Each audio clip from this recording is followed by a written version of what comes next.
This is case number 428 on the calendar in the matter of Lambert versus Kedward. All right, you're welcome, Judge. Parties have been sworn in. You may be seated. Gentlemen, have a seat, please. Miss Lambert, you were having a romantic relationship with the defendant's husband. Yes, Your Honor. I assume this was the husband. Yes, Your Honor. This was about a year ago? A little over a year, yes, ma'am. Miss Kedward lost it with you one day, came to where you were staying, and assaulted you.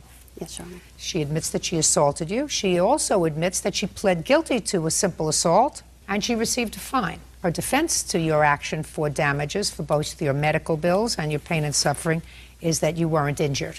She is counterclaiming for her medical bills, she says, because you've caused her a lot of stress. When did you meet Miss Kedward's husband? About July 9th of 2005. Where? At my mother's house. What relationship does he have with your mother? They're the next-door neighbors to my mom. Were they both living together at the time? Yes, they were. Well, when did you start a relationship with Mr. Kedward? After he told me that he had asked Tammy for a divorce. But they were still together? Sort of, kind of. They were still living under the They were same living, roof? yes. Big mistake on your part. Big. When did you start the relationship? What exact date? Yeah. That it turned romantic? Yes. Was August 28th of 2005. So it didn't take long. Now, when did Miss Kedward assault you? On August 31st. Tell me about it. I was over visiting my mother. My car was parked in the back driveway. She came over and spray painted my car with some obscenities and bright orange paint.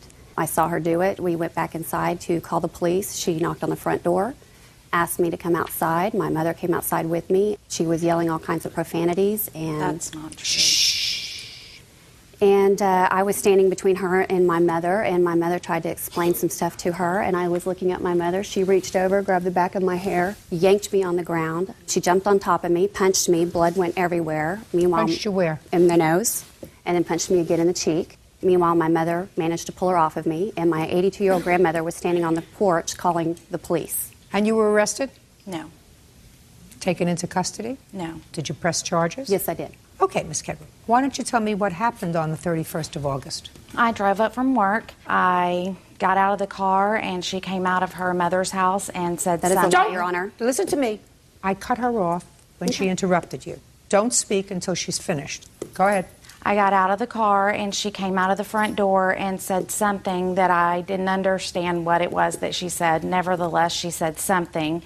And I just went inside, and I called my husband, told my husband that she was saying something to me. But you didn't know what? I didn't know what. It was Well, something. why would you, just a second, Miss Kedward, why would you call your husband if she said something that you didn't understand? Because I had found out 3 days prior that there was something going on between them. Okay, did you confront your husband with it? Yes. And what did he tell you? He told me the truth. He told me that they were having a relationship, but that it was more as a friend relationship, that he didn't say that it was not intimate. He just told me that basically they had been doing a lot of talking on the phone. So when you came home on the 31st and you claim Miss Lambert said something to you, called your husband, and your husband said what? He said, look, I don't know what's going on. Why don't you just go over there and talk to her about it, and y'all figure it out, and then you call me. Is that and what tell you me said the to her? truth." Why don't you just go over there and ask her? Just that's either a yes or no. Yes.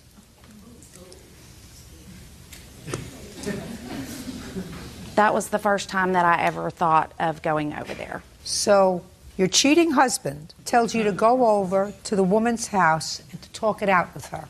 Yes. And you'd listen to him. Well, it's not that I listened to him. It's more that I thought, go over there. Sounds like a great idea. Why don't I just go over there and find out exactly what she said? And it was probably not the greatest decision in the world, but Well, first it thing that happened. you did, you went over and you sprayed her car because that you paid for, right? Yes. Okay, so you painted her car before you went to ask her Correct. what she had said that you didn't hear. Right. And then what happened? I went over and You sprayed her car. I sprayed her car, went back inside, and Back inside where? my house. What happened to speaking to her and about finding out what happened? That was after. So then you came out again, worked up a really good mad. I was infuriated, to say the least. Fine. So you came I out. had asked her numerous times, very nicely, please leave my husband alone. Why didn't you ask him? I asked him. So, but and the what did he fact say? She was the instigator. Stand up. How tall are you? 6'3", How much do you weigh? 260, What do you do for a living? mechanic. Strong? I guess so. Can you walk around? Yes. You can walk away from her, can't you? Yes, ma'am. Sit down. Get what I mean? Shh. Get what Yes, I mean? ma'am, I do. And Yeah, listen. There's only one person that owes you the responsibility and the respect and has taken a vow. You're exactly right. That's him, You're right. not her. I felt like if she had any compassion or any feeling that she would have backed off and she would have had respect, at least for my child. He's And supposed to have respect for your child, I understand that. not her. He. I truly believe that he did make a bad decision. Right. But She so why was did you the go one- over? So you went over there, you assaulted her, and you lost it. Yes, ma'am. Okay. Well, then you have to suffer for that. Judge Judy continues in a moment. You say I'm strong physically. What about mentally when you have a woman like this calling you all the time and not leaving you alone? You don't really want an answer to that question, sir. And later today, You have a car now, Miss Ensler? Do I have a car? That's my question. Do you have a car now? Yes, I have a car now.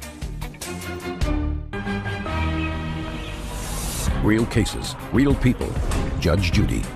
Marcia Lambert claims her mother's neighbor, Tammy Kedward, owes for spray painting vulgarities onto her car and punching her in the face.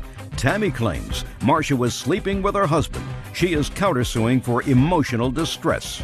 Okay, Miss Kedward. What kind of consequence did the criminal justice system impose when you pled guilty to assault? I had a fine of $341 and a Class C misdemeanor.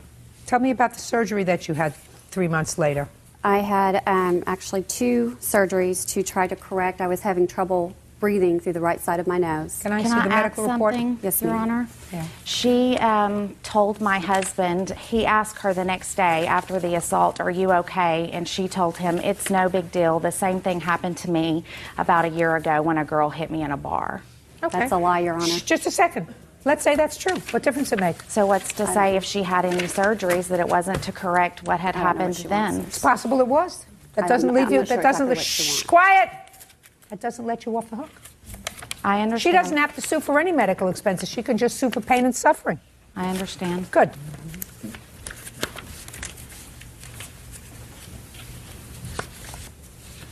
Okay, so the first study date in the emergency room was September 1st, and it did say previous surgical changes are noted. Okay, so you had previous surgeries in your nose. Is that right? From 92. Okay, good. Now, after this happened on August 31st, did you continue a relationship with Mr. Kedward? Yes, I did. For how long? It actually ended August 1st of 2006. I don't think that's true, Your Yeah, Honor. that's a bunch of bull. No, you were at my mother's house. Shh, listen to me. Whether it lasted 9 months or 10 months or 12 months, it doesn't make any difference. It lasted beyond that. Was Mr. Kedward living with his wife during that time? He went back to her the end of November of 2005. Okay, but you continued the relationship Right. with him Right. months after that. Right. Not smart. What was he telling you all this time? Just that he wasn't sure what he wanted and that they had a lot to work out if it was going to work and that he still loved me and he always would. Well, Miss Lambert, why did you continue the relationship with him? Yeah. Madam, It's not the first time she's done I- this. I'm sorry. takes 2 to tango. Yes, ma'am. His feet work in both directions. If he's back with you and sweet-talking her, Thing that's about, not a good thing thing. about it is, Your Honor, you say I'm strong physically. I'm assuming that's what you're asking. You know, what about mentally when you have a woman like this calling you all the time and not leaving you alone? Yay. Hey. You don't really want an answer to that question, sir. Well. You don't want an answer to that question, Mr. Kedward. When I asked Miss Lambert to leave my husband alone, my words to her were, "For God's sakes, Marcia, I live next door to your mother. Please just stop." She used very bad judgment. She told me that she would be living next door to her mother. Miss Kedward. That's a lie. She used very bad judgment, especially after he came home in November. He never To live with really you. left home. Don't tell me he never really left home. Stop moving around. You're making me seasick. Still, Yes, ma'am. he exercised very bad judgment. What he's trying to tell me is he may be strong physically, but mentally he's mush. That's just an excuse. What he's trying to say is, how can I withstand the wiles of Jezebel? That's ridiculous. If you bought it, That was not what I quiet. was saying. Quiet. There are all kinds of temptations in this world, madam. And you hope that when you marry somebody, that they're going to be able to withstand the temptations. And if they can't, it's their fault. It's not somebody else's fault. In any event, she's suing you for $4,000. Yes, ma'am. That, she said, represents her medical bills. You are clearly responsible for that. I want to hear about your counterclaim. You have 1 minute. I went to the hospital that night and was in the hospital for 2 days following. I was extremely stressed out over the whole situation. I asked her repeatedly to leave my husband alone. She told me she would do what she wanted to do, when she wanted to do it, and I lost it. And I have to admit that I'm talking about your counterclaim. I went to the hospital, and I was there for 2 days because of the immense stress that this, I don't even want to call her a woman, has put me through, that she continues to put me through to this day. What about him? Why don't you sue him? I married him for better, for worse, for richer, for poorer, in front of God, in front of all of our friends. And it's my choice to forgive him, and we have been through counseling. Perfect. Listen to me. He's the one that owes you the responsibility of doing the right thing. Me. Doesn't she owe us to leave us alone? I have. Shh. Excuse me? Excuse me? Outside. Put him out. Come on, man. Okay. Can I add one gonna, thing? Yeah, sure. I was under so much stress from the immoral actions of this person that I suffered a miscarriage. My child has had to be in counseling. I have had a lot of issues because of her, and to this day. Because of them. Yes, ma'am. Because of them. She instigated it. Because you don't get it. You have to put it in your head. He owes you the responsibility of doing the right thing. She doesn't. He has a contract with you, moral contract and a legal contract. He violated the contract. And I would have very little sense of an obligation to mitigate your damages if Miss Lampert did not continue the relationship after November, when she knew that the two of you were trying to work things out. Miss Lampert fully understood that. From November until, she says, August of 2006, she continued a relationship with him. That's going to hurt you, Miss Lampert, because then you knew that what you were doing was interfering with a relationship, and there is a cause of action. It's a cause of action in common law called alienation of affection. That means you are contributing to alienating the affection of her husband, and you know what that's going to cost you? $4,000. So I rule in your favor on your lawsuit in the amount of $4,000. And I rule in your favor on the counterclaim in the amount of $4,000. Neither one of you are getting anything. That's it. Goodbye. Thank you, Your Honor. Parties are excused. You may step out. My husband was at fault for what he did. I was too gullible to understand and see it then. I can't help the fact that she went totally psycho. She continued to try to alienate our marriage. No, he continued to see me. On August 1st of 2006, he came to my mother's house at lunchtime, and we had a luncheon. And now the next case. All parties in the matter of Mooney versus Enslin. Step forward, please. Ian Mooney is suing his ex-girlfriend, Erin Enslin, for money owed on a lease for a Mitsubishi Eclipse. Erin says the lease is Ian's responsibility. Mr. Mooney, this is your former girlfriend. You leased a car together. You got another car. Miss Enslin said that she would take over the lease payments on the car. She did. You broke up. She took the car with her. She drove the car for a considerable period of time. The lease was about to be up. The payoff was too much. She said, you can have the car back. I don't want it. You were forced to pay the payout on the lease, which, according to your complaint, was about $5,000. Miss Enslin says it was your car. It's your problem. That's your defense.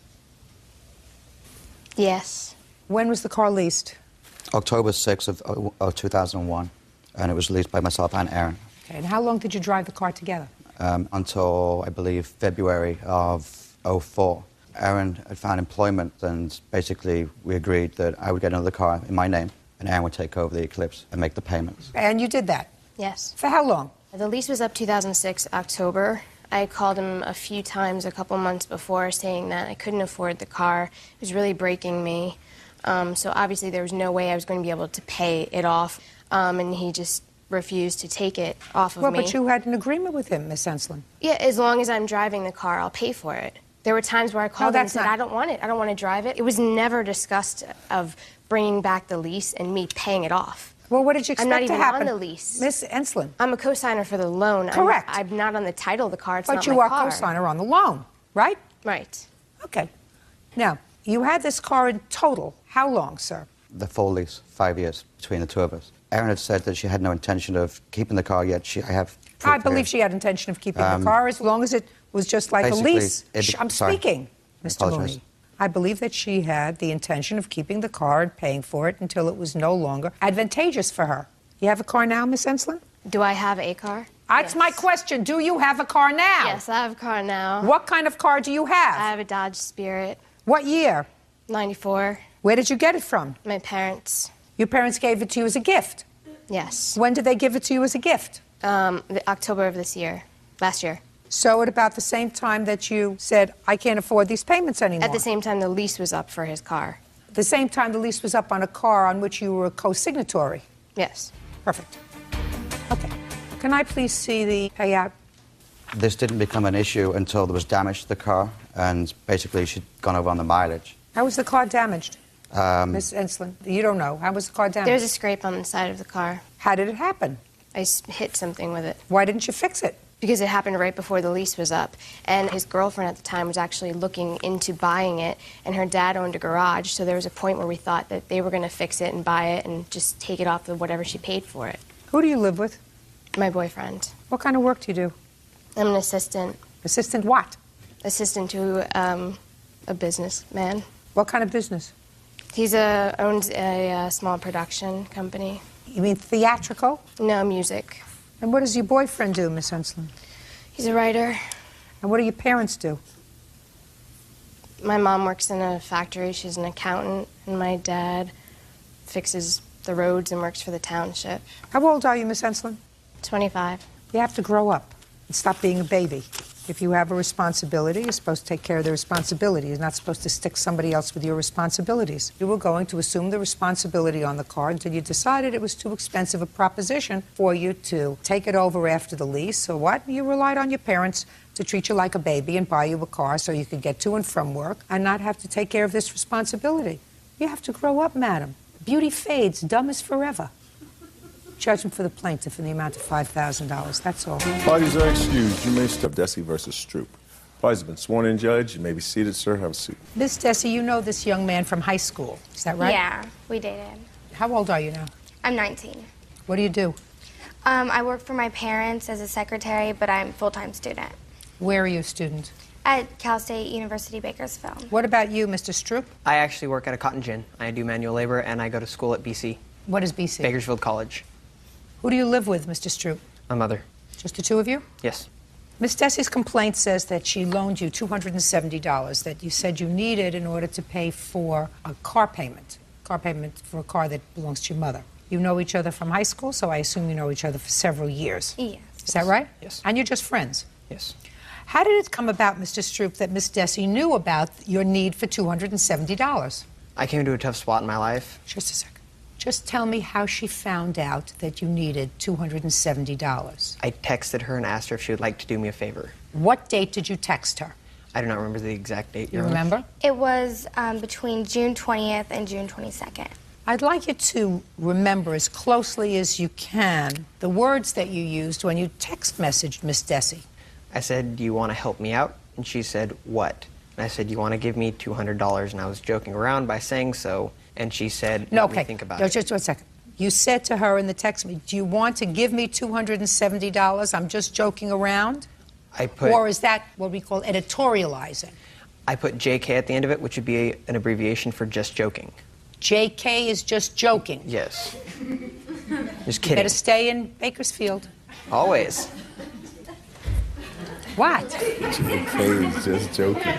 Well, right. That's why I told him he's got to stay in school. Just stay in school. Okay. So what happened next? She told me that she would give me the money, and Now, did she tell that to you text messaging, or did she speak to you on the phone? she texted me. That I'll give you the money. Yes. Yes, go ahead. She told me to meet her at her parents' office, which I did. She handed me the money and said, "There you go." I said, "Thank you, and I will try to make it up to you." And she said, "Okay, whatever." What did that mean to you, Mr. Stroop? I'll try to make it up to you. Meaning if I can do anything to pay back in any way, I would, because I hate borrowing money. There was no agreement or payment plan No. made. Don't tell me. I make the judgments as to what the bottom line is. So you took the money and you said to her, I will try to make this up to you. Yes. How much money did she give you? She gave me $270. And what did you need the money for? Insurance on my vehicle. Did you tell her that that's what you needed the money Yes. for? I thought you needed it for your mother's car. No, it was for my car. Okay. Now, Miss Desi, tell me about your conversation that you had with him between the 20th and the 22nd of June, either texting or in person. He texted me saying he needed to borrow money for, I believe he said in it, a car payment. And then I think I ended up calling him. And what was the conversation, if you remember? What I do remember is pretty much like, what do you need the money for? And, you know, when will you be able to pay me back? And what did he say about paying you back? He said he just started a new job, that he was going to be getting his first check around June 30th, a week and a half later, and then he'd pay me out of that check. So then he came to your office and picked up the money? Yes. Did you give it to him in cash? Yes, I gave him $270 cash, but before even handing it to him, I made sure that, you know, he agreed to pay me back. Okay. Who is this person? That would be a character witness on my behalf, because he's been around when it all happened. Oh, good. Step up. Tell me your name. My name's Chad Johnston. At what point in this transaction did you make an appearance? That night, me and Matt hung out. Which night? The night that she loaned him the money. Thank you. You may have a seat. See how good that was? Yeah. Judgment for the plaintiff for the amount of $270. She's gonna excuse you. They step out. I think that, you know, she just wants to have control over something, and this is the only way she can find to do it. Matt just was making up a lot of excuses. There are no excuses. She know I don't work during summer because I have a hole in my lung and I have valley fever. Told me that, you know, he was going to be dying from some illness. It's called smoking and drinking. The most upsetting part about it is that the case got, you know, dismissed and settled because of a word. Loaned. The word that ended it was loaned. And now the next case. All parties in the matter of Hill versus Trasati Doherty. Step forward, please. 23-year-old twins, Brian and Rodney Hill, are suing former beach house roommates Samantha Trasati and Natalie Doherty for unpaid rent. Who's Mr. Hill? Both of you. Hill. Who's going to speak for the Hill brothers? I'll start. Okay, tell me your first name. Brian. Brian, where do you live? I live in New York. And where was this share house that you rented? It was in Dewey Beach, Delaware. All right, so this is the situation. You and your brother decided to rent a summer house and go something like this. You rent the house for how much? It was around $20,000. Not around. Give me the figure. It was $20,350. You have a contract? I have the lease. I'd like to see it.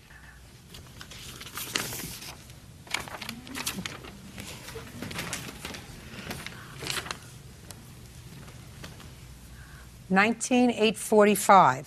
Where's $20,350?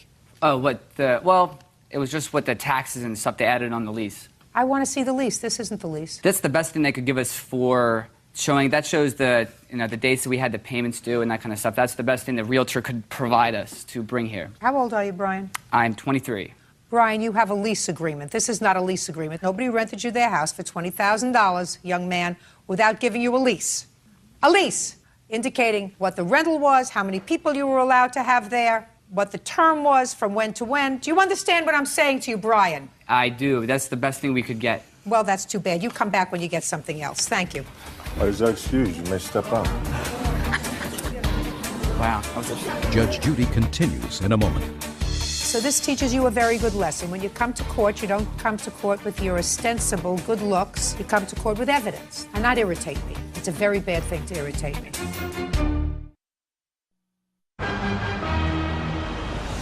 Real cases, real people. Judge Judy. Brian and Rodney Hill claim former beach house roommates Samantha Trasati and Natalie Doherty owe for unpaid rent. The defendants claim the brothers are being greedy. All right, Mr. Hill, I understand from my clerk that you now have a completed lease. I'd like to see it, please. Have you ever been to court before, Brian? Yes, ma'am. For what? When I was 16, I was in court for driving without insurance. Did your parents go with you? Yes. being cautious with your answers. And when they went with you for insurance, did they bring the insurance card with them? Yeah, and they let me go after that. Right. So this teaches you a very good lesson. When you come to court, you don't come to court with your ostensible good looks and brains. You come to court with evidence. That's what you're supposed to come here with. Do you understand? Yes, ma'am. And not irritate me. It's a very bad thing to irritate me. You all understand that, don't you? Yes. All right, so now let's start again. We're going to start off on the right foot this time, Brian, so that I don't think you're an idiot and you know who I am. Do you understand? Yes, ma'am. Very good. You decided to rent a share house. You two boys leased it for the summer with the intention of subletting rooms in the share house to other people, a practice that's been going on, believe it or not, since I was born and since I lived back in the Stone Age. You rent a house for $20,000, and aside from other people, you leased shares in the share house to these two young ladies, and it is your claim that while they paid you some, they still owe you some as a result of their lease. The girls say that they have paid you. In addition, they say that there were other people in the house, friends of yours, who used the house various times during the summer, who slept in the house, who were not supposed to be there, and they assumed that they were also paying you money. Is that what you think? Yeah. Well, that also has been going on since the Stone Age. Now, how many people were allowed to be in this house? The house was zoned for 8 people. Our landlord told us if we were to have 9 people in the house, it would be okay. Brian, your lease provides for 8 people. So you see, that's why I like to look at a lease. The lease says the maximum occupancy is 8 people. You do read, don't you? Yes, ma'am. I'm going to give you another rule of law. You don't want to be a lawyer when you grow up, do you? No, ma'am. Thank goodness for small favors. This is a contract. And when you have a written contract, you cannot discuss anything that goes beyond the walls of this contract and say, well, it was modified, we modified it orally. It says maximum occupancy 8, but the landlord told me I could have 9 or 10 people. It wouldn't be terrible. He'd let me. Can't do that. That's basic contract law. So if the landlord told you that you could have 9, then he has to put it in the contract. Do you understand? So the maximum number of people that you could have was 8. Okay. This rental property, let's say for easy math, cost you $20,000. Divided by 8. $2,500 a share. So far, is that correct? Well, the shares that we had worked out were $2,100, and I can explain to you how we came to the $2,100. We took the lease amount, which was the 19 and change, and then we took the utilities, the gas and electric bill, and we divided that by 10. Now the 10 now, for how can you divide that by 10? That's well, that was illegal. because, well, Samantha wanted her own room because she didn't want anyone sleeping in a room with her. So what she effectively did was Samantha, smart girl, very, very smart girl, Samantha.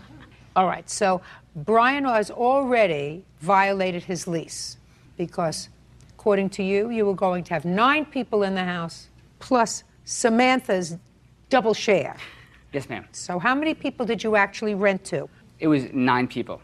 Also, there was one other person who lived there for a month because I left a month early, so I sold the rest of my share to somebody because I left for graduate school. And so what was that person? His name was Chris. So he paid kind of like a third of mine because he came in and I had left. What's your first name? My name is Rodney. Rodney, are you telling me that Chris was never there at the same time you were? Oh, no, that's not true at all. He was... Right! Because that's their complaint, you see. That's their complaint, that there weren't 9 of you, there were 10 of you.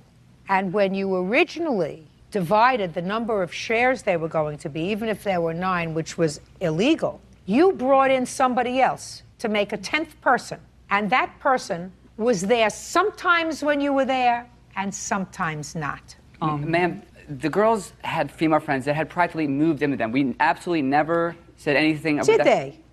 Yes, ma'am. Did they? When you say practically moved in with them, 2-3 weeks at a time. 2-3 full weeks at a time. Give me the name. Erin. Okay, her friend. Natalie had a friend that would come every weekend. Name? Lauren. And then for quite some time, there was a girl that stayed in her room, and her name was Natalie, Erin. who's Lauren? Lauren is a friend of mine that came to visit me a couple times this past summer.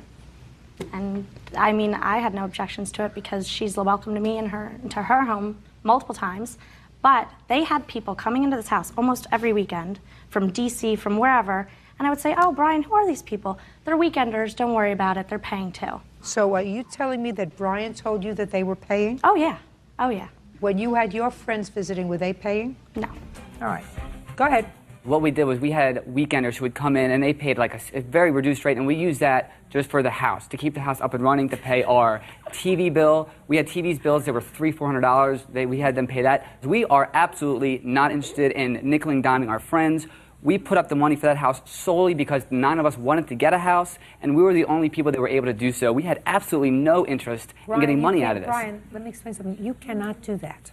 You cannot unilaterally say, I am going to modify the terms of our lease agreement, whether it was an oral or a written lease, for 9 people and say, well, we're going to have 15 people in total. Some are going to be weekenders. And I'm going to use that money to defray any other costs that we might have. Let's say we want to throw a party or two. Let's say we want to bring in beer, we need some liquor, or we need some other stuff. That money will defray those costs. You can't do that. Your agreement with them doesn't give you that right. Now, how much money do you say that the girls owe you, and how much did they pay? Samantha was up to $42 for her 2-person share. She gave us $3,500. We were asking her for another $7, and Natalie has having given us $1,650, and we were just asking the difference between $20 and $100. When they left for the summer, they said, no problem, we'll pay you, just ask our dads will just write you a check for it, no problem. This is what they said. They said, my dad will pay me absolutely, whatever I owe, my dad will pay it. Good. Let's start. Interjection. Natalie, my father died when I was 13, so it's obvious I never said that. I'm sorry, Samantha, I'm sorry. Natalie, how much money did you pay them in total? I paid him $2,000. You have proof of that? I have a check that was written between my grandmother and my aunt, and then the other $500 I gave to Elise before the summer started, and the other $500 I gave in a cash payment over the course of the summer. I believe it was in June. Did everybody pay you in check or check and cash? No, hardly any checks. It was almost all cash, always cash. Do you have any record of payment? No, ma'am. We just assumed that we would all, I mean, we weren't running a business. We were just 9 friends. Well, now you're running a business, so how can you sue if you don't have a record of payment? She says she paid you $2,000, which means at most she owes you $100. Well, I mean, that's not true, but... Oh, my initial reaction was perfect. You say you owe him $100? Sure. Okay. If I must, then I... Well, you owe him no, $100. okay. Go ahead. Sure. Next. What about you? I paid a total of $4,000. I have record of $3,500, which I paid before I moved in. So, what about the rest of the money? I paid in cash during the summer. Show me the record. I assume you don't have a record of Samantha's either. So you say at most you owe $200. Is that right? Mm-hmm. I don't believe you. When you paid your $2,000, tell me the way you made the payments. First off, it was $250. I believe it was like, I decided that I would definitely live in the house probably the beginning of April. Okay, my apologies, Your Honor. Beginning of April, $250 to Elise. I said, please give this to Brian and Rodney. They live next door to her. Passed it on, supposedly. Then another $250 a couple weeks later, $500 down. Then I went and saw my grandmother, saw my aunt, and they said, of course, we'll be willing to help you. Wrote a check from Elizabeth Harris to Rodney Hill, $1,000. Paid so far we're $1,500. Yes. Okay, and then by the end of June, at the very latest, another $500 in cash, just from money that I made as being a waitress over the summer. Okay, and you paid $3,500 that you can prove? Yes. That you can prove? Yes. Okay, go ahead. The $500 they've both exaggerated beyond what we said they paid is entirely made up. If you're going to be in business, you have to keep records. You're quite right. Well, I know I'm right. Thank you. If you want to be in business, you have to keep records. Your brother just told me he doesn't know. He thinks that they gave you so far $1,650. It could be $1,500. Maybe it's only $1,500 that she gave you. Your Honor, I can actually say she didn't give me $500, which is why I don't believe she gave the $500. She actually gave me $750. So I do So not instead believe... of $500, she gave you $750. Yeah. So if her records are incorrect there, I don't see how she could say that. Okay, she Natalie. Actually, Natalie, Your Honor. sit down. How does... Sit down. Sit. And speak not.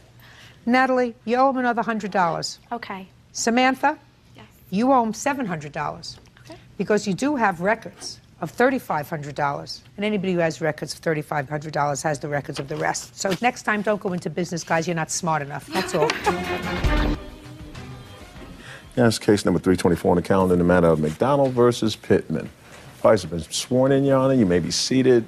Miss McDonald, you don't know what happened on this day with the car, is that right? Not besides what my daughter had told me. Your daughter was driving, but the Yes. car is in your name, Yes. so you're the one who wants the defendant to pay for the damages Yes, on the ma'am. car. But your daughter's a big girl. She makes her own mistakes. She's going to stand up and you're going to sit down.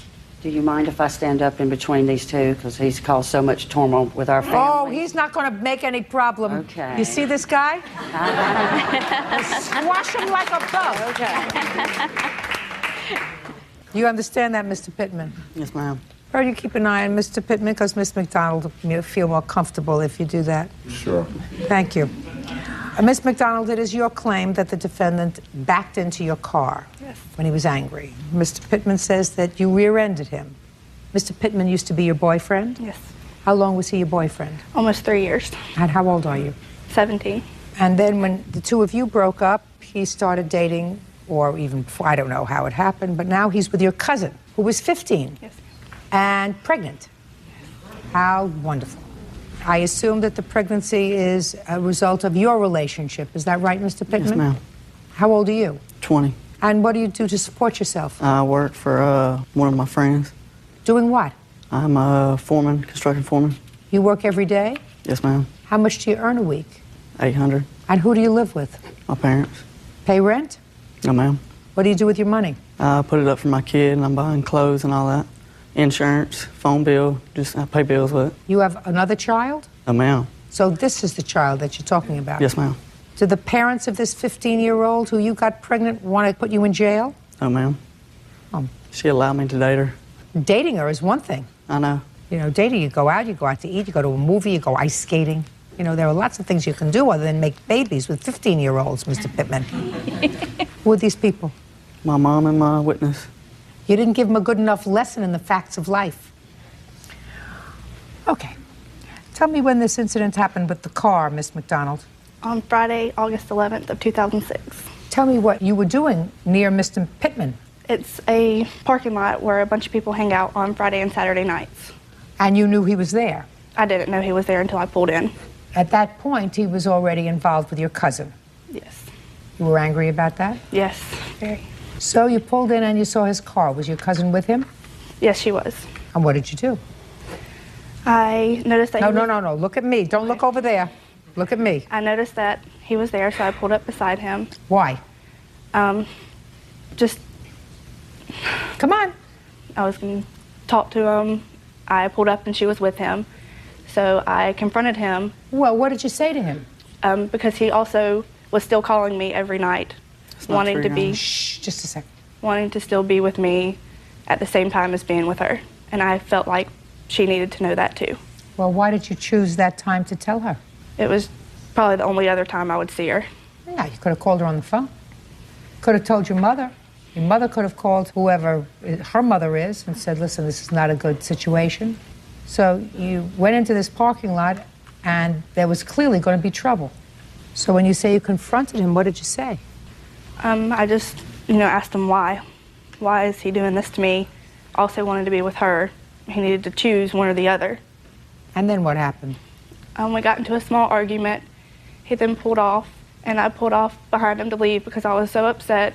And Well, if he pulled off to leave, he wanted to get away from the situation. Why did you follow him? I wanted to leave. I wanted to go home. I was upset. Oh, why didn't you wait until he left?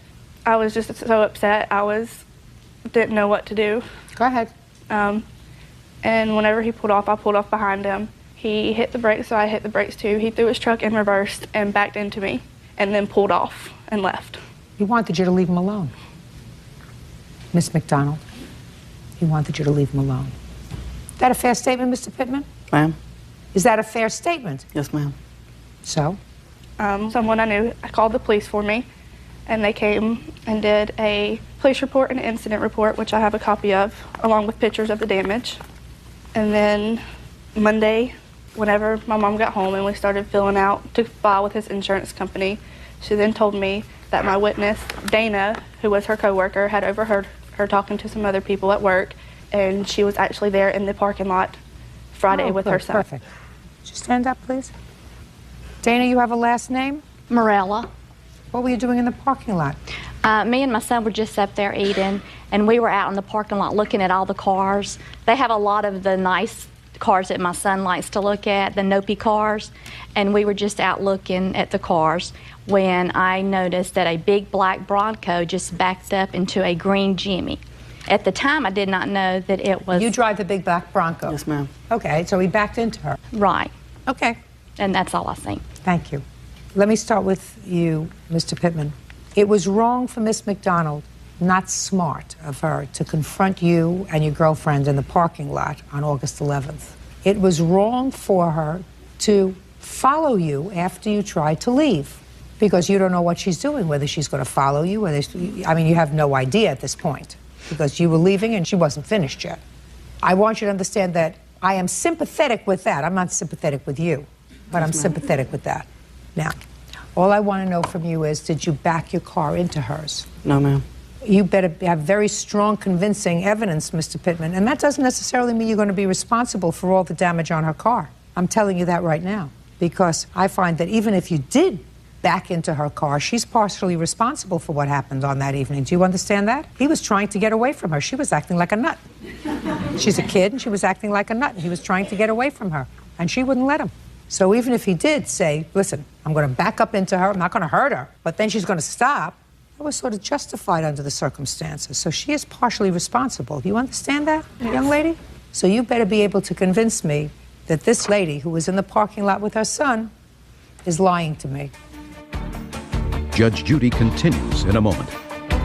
After she got through with me, she started on my fiance. She says, well, you know, I hope you and your baby die at birth. That's her exact words. And later today, he squired you around town, bought you lots of things, and this was merely a payback. Is that right, sir? Yes. When did you start dating Prince Charming? real cases, real people. Judge Judy. 17-year-old Michelle McDonald says her ex-boyfriend, 20-year-old Chad Pittman, purposely rammed her car with his truck. Chad claims it was Michelle who rear-ended him. Okay, let me hear. Your Honor, me and my friends and my fiance was up there at Kmart, and we were minding our own business talking to some of our friends. Oh, my heart hurts me when you say fiance with 15 years old. Go ahead. And she come flying up next to us and parked next to us, and then she started on me, and she just started arguing from the start. Of course she did. I got it. I understand that. It's exactly what she did.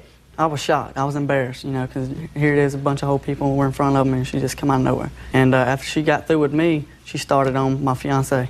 And she got in an argument with her, and she's like, Michelle, you know, I love you, you're my cousin and all, but I don't need this right now. I'm 3 months pregnant. So she says, well, you know, I hope you and your baby die at birth. That's her exact words. So she looked at me and she said, I don't need this. So we crank up, we leave, and she starts following us. And I look back to her. My top was off my Bronco at the time. I looked back at her and I said, don't follow us. And I started off again, and I went around a median. As you see over there in the visual, I went around the median, and I went to stop again because she was still following us. I was going to get out, you know, go talk to her, you know, I'll be like, Michelle, look, we don't need this. You know, your cousin, my fiance, she's pregnant. We don't need this. So I went to get out. As soon as I put it in park, she hit me as we was going around the turn. She hit me in the back. So I'll go ahead and get out the truck. She backs up, pulls up next to me, and I don't remember exactly what she said, but she said a few things, and she left. And I looked at my Bronco. There was no damage that I could see. So I got my Bronco, which is private property, you know, so I didn't think nothing could have to be done anyway. So Did you I left. see this lady in the parking lot? Oh, ma'am. You work together? We used to work together. When? She left at the end of August. Do you live near each other? No. Have you seen each other since work? Once or twice, maybe. Just good. Yeah. Okay. You have a witness? Yes, ma'am. I'd like to hear your witness. First, let's start with your name. Robert Drew Norton. Go ahead. We had the top off the back of the Bronco. Were you in the car? Yes, ma'am. How many people were in the car? 3 of you? There was 2 in the back, 2 in the front. And we parked at the median, as you see over there. And she pulled up, slammed brakes as I was talking to my friends on the other side of the Bronco. And she started yelling out like all the stuff he said, such as, I hope your baby dies at birth. And she said, we don't need it. And then we left, and then she pulled off behind us. We ran around the median, and he went to stop and tell her to quit following, and she hit us. And then she pulled off and said something, and then went flying out the parking lot beside Kmart. And then he looked at his truck, and then we left. Okay, now I'd like to see the pictures. You work? I work at Chicken Run. Okay, good. Ever been in trouble with the law? No, ma'am. Uh-huh.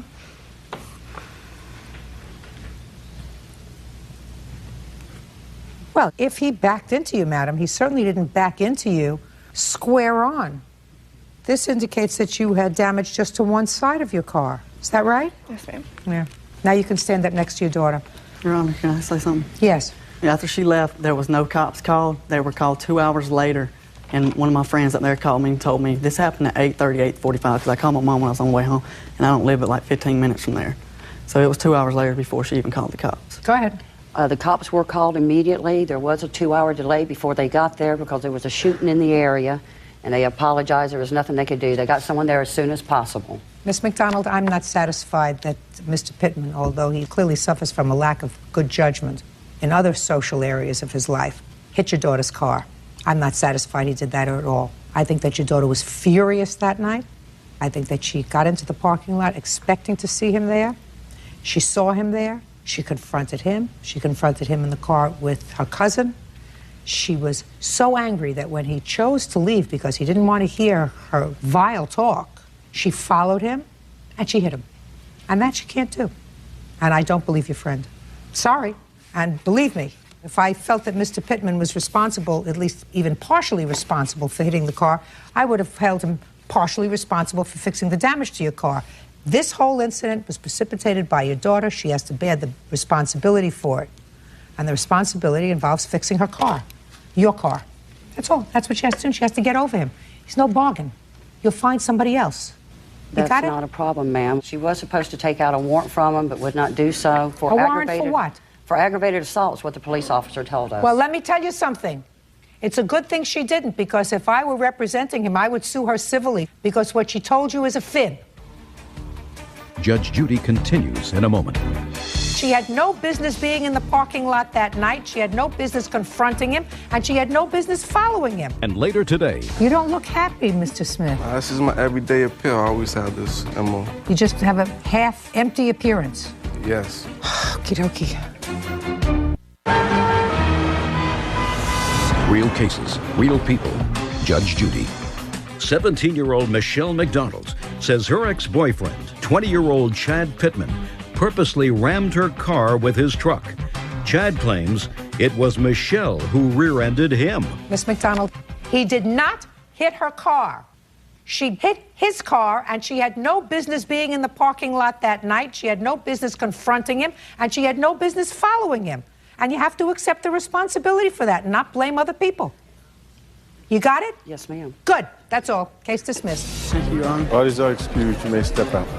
We're glad it's over with. We hope that she can go on with her life. I think this is so wrong because he did back up into her. She was not following him. I still care about him, and that somebody could just do this, it hurts real bad. She's just really angry about, you know, it being the cousin. She was sorry, but she loved him. She lost out, I guess. Didn't want to hurt me, wanted the best for me. I just hope she betters herself, you know, no hard feelings or nothing. I've realized I'm better off without him. Hope she moves on with her life and move on mine. The family's a big fallout. There's no communication at all, no contact at all. I've got so much more in my life now without him. Oh, it's done and over.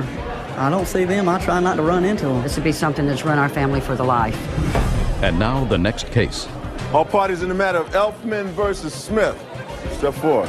23-year-old Teresa Elfman is suing her ex-boyfriend, 24-year-old Marcus Smith, for loans to pay traffic fines and to renew his driver's license. Miss Elfman, this young man used to be your boyfriend. You claim you made a loan to him by paying off some car fines in order for him to be able to drive. Mr. Smith acknowledges that you paid off the fines. He said there was never a loan. This was a gift. He squired you around town, bought you lots of things during the course of your short relationship, and this was merely a payback. Is that right, sir?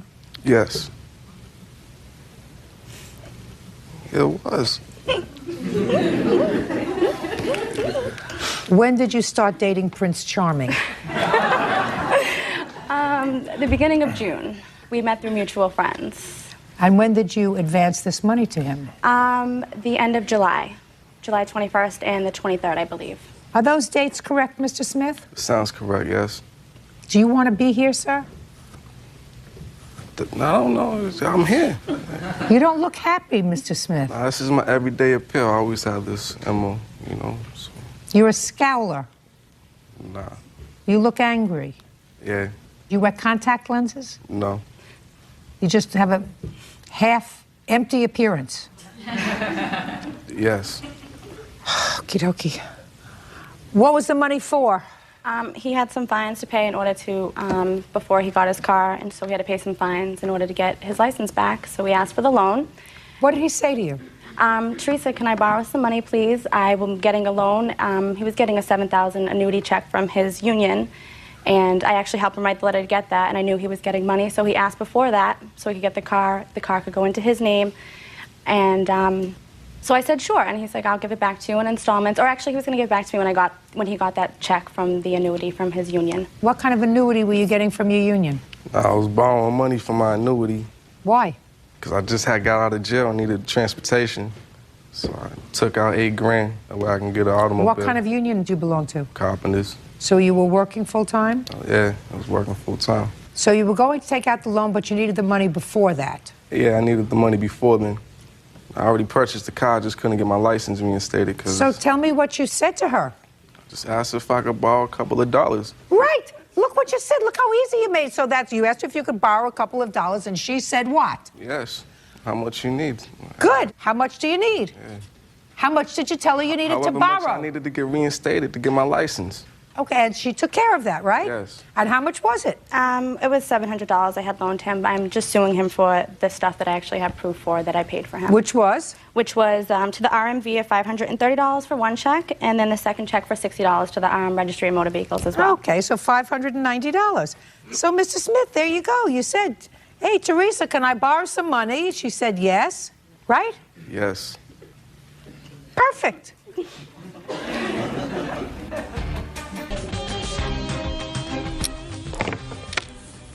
Your Honor, this is case number 522 on the calendar in the matter of Hagan versus Smart. Parties have been sworn in, Judge. You may be seated. Gentlemen, have a seat, please. Ms. Hagan, Mr. Smart used to be your boyfriend. I don't know whether you lived together, but according to your complaint, at the time that you broke up, he assaulted you. And during the process of that assault, he also damaged your car. In addition, it is your claim that you stored a big screen TV at his home, and he won't return it. That's what your lawsuit says. And Mr. Smart says that he bought the TV and he never assaulted you. Correct. Okay. When was this breakup, Miss Hagan?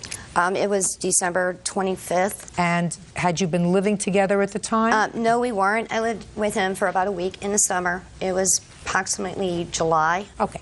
Now, the altercation that you're talking about, you say happened on December 25th, right. 2004. Approximately what time? It was about 11 o'clock in the evening. Tell me what happened. I had spent a night with him for Christmas to help him with his kids and stuff like that during Christmas. We had problems prior to this with his father not liking me, and so he went to his family's house for Christmas Day, and I went to my family's house for Christmas Day. During that time, he said, we'll get back together later on that evening. He'll give me a call. It was about 10. I got a call, but I couldn't hear it. His family lived about a couple hours away drive. I figured he was probably going to stay there. So I went and proceeded to go to his house that night to go ahead and get my tools. What were you going to get your tools for on Christmas night? Prior to this, I know it sounds like this is a very long story. Prior to this, we'll make it a very short story. I mean, okay. What were you going to do with your my tools that night? My timing belt went off in my car. We had tried to fix it prior to this. It didn't function right. I went to go to my family's house and it was running really bad. So when I was waiting for him to get home, he just didn't call or show up or anything. So I figured I'll go ahead and go get my tools from his house. So you were annoyed with him? No, no. It just, there were issues that I was the one working on the car too. Miss Hagan, I know pretty much about cars, so I was going to do it myself. I just want to know something. It just doesn't sound right that after spending a day with your family and you're expecting him to call and he doesn't call, you choose that evening at 11 o'clock at night to go over there to get your tools. There was a call. My daughter's birthday is the following day after that I was trying to make sure I had a car running so I could take my daughter Okay, so you went out. over to get your tools. So your tools were located in the house? No, they were underneath. There was like a little thing. It had like a little shelter type thing on top of it. Called a basement. Okay. So what happened when you got there to get your tools? He pulled up. Once he pulled up, he left the door open. He jumped out of the van and just came at me. I mean, literally just came at me and just started swinging at me. And he asked me if I was leaving, and I'm like, I couldn't even talk. He had me grabbed by the jacket and just shaking me extremely hard. And then he just kept throwing me into my car. I hit the back window. I couldn't do anything. I mean, he had me pretty much pinned. So after that, he kept saying everything, you know, he just kind of arguing, telling me how much he hates me, die, I hate you, calling me names and verbally abusing, you know, just language at me. He could smell the alcohol in his breath. He was just completely drunk. I mean, he couldn't even hardly stand up sometimes when he was fighting me, but he was strong enough that no matter if I tried to fight him, the more I fought him, the stronger he got. And there was no way I could get away from him. I heard that already. Let's move on. So after that, he grabbed a hold of me and he said, we're going in the house. And I told him I didn't want to go in the house. So he picked me up and he carried me into the house. Picked you up and carried you in the house? Yes, he picked me up and carried me into the house. But I was too drunk to walk. Shh, Mr. Smart. He picked you up and carried you into the house. Right, and he was slamming me into things. And then he got me into the living room, put me on the couch, and told me to sit. And he jumped me and pushed me over the couch and just started slamming my head into the wall and onto the floor. And I finally got to the point I got free, grabbed him around his neck. I didn't know why. I just told him I loved him. I knew he was going to stop hitting me. I was not strong enough to actually fight him off me anymore. And then he did finally stop hitting me. At that point, the rest of the night, he just stood over me saying, I ain't going nowhere. Leave your tools. You're not going nowhere. And it just continued all night. So it's stopped. And you stayed the night? Is that what you're telling me? I had no way to run. There was nowhere to go. And according to you, he stayed up all night standing over you. He did fall asleep for a little bit. And I tried to get up. And I went to the bathroom, went into my purse, and I got my spare set of keys. He did, prior to this, took my keys out of my car. And then he finally just said, that's it. I want you out of here. And I said, fine, let me go. At what time was this, Ms. This was about 7:30, 7:45 in the morning. Okay, so what you're telling me is from 11 o'clock at night when he came home, very drunk, hardly able to stand up, until 7:30 in the morning, he was awake. Oh, he woke up. Just a sec. Well, did you sleep? Did I sleep? That's my question. No, I did not sleep. So you didn't sleep at all? No, I didn't. I was too scared. So you didn't sleep at all, and he slept? No, he slept for a little bit, and every time I moved, he would start moving. What do you mean every time you moved? Were you sleeping together? Shh! Were you sleeping together, and where yes, were you we were. Yes, we were. Sleeping together where? In his bedroom. He brought me into the bedroom after. Okay, well, you didn't tell me that. First, we started on the couch. Do you have a police report? Yes, I do. I'd like to see the police report, please. Why don't you show her a picture, too? Shh. Shut up. Judge Judy continues in a moment. At first, her whole problem was that I didn't spend Christmas with her because nobody can stand her because of the bull she's pulled on me. Or, excuse me, Your Honor, because of the things she's pulled on me. Real cases, real people. Judge Judy. Christine Hagan says ex-boyfriend Brian Smart assaulted her during a night of heavy drinking. Christine also claims Brian held her captive for the night. Mr. Smart, I'd like you to tell me your version of the events, sir. That evening I came home, it was more like 1:30 when I pull up my van. She's got her car back in my basement, loading up her tools and my tools. I say, I'll come up to her, hey, what are you doing? You know, what makes you think you're going to come to my house 1:30 in the morning loading up stuff in my house? She had to fix a car the next day. I said, yeah. I was like, well, go ahead. Nothing's going to get fixed tonight. What do you think you're doing? I said, we'll deal with this tomorrow. You know, it's late, it's Christmas, this is a holiday. So anyway, I start pulling my stuff back out of her car. I said, you got my stuff in here? I start pulling my stuff out. I pulled her stuff out. She's throwing stuff back in the car. At the same time, she knocks her window out. At first, her whole problem was that I didn't spend Christmas with her. That was her whole problem and her attitude, because nobody can stand her because of the bull pulled on me, or excuse me, Your Honor, because of the things she's pulled on me. Everybody's confronted her and told her what kind of person she's been. So anyway, I get her calmed down. We go in the house, we lay down, and I would go to sleep. Did you get undressed? No. Did she get undressed? No. 5:30 in the morning, Your Honor, I woke up. Why did you go to sleep with your clothes on? I was tired, and I just wanted to go to bed. A little bit, had some to drink that day? Yes, it was Christmas. I was celebrating with my family. Okay. Next day, what happened? I woke up at 5:30 in the morning. She's reloading my tools and her tools again. She's sputtering out of the driveway. She can't even get her trunk shut because she's got so much stuff in the back of it. So I'm pulling stuff back out, and she's sputtering out of my driveway. She drives away, comes back a half hour, maybe 45 minutes later with the police. Okay. Excuse me, Your you Honor. went and called the police. Shh.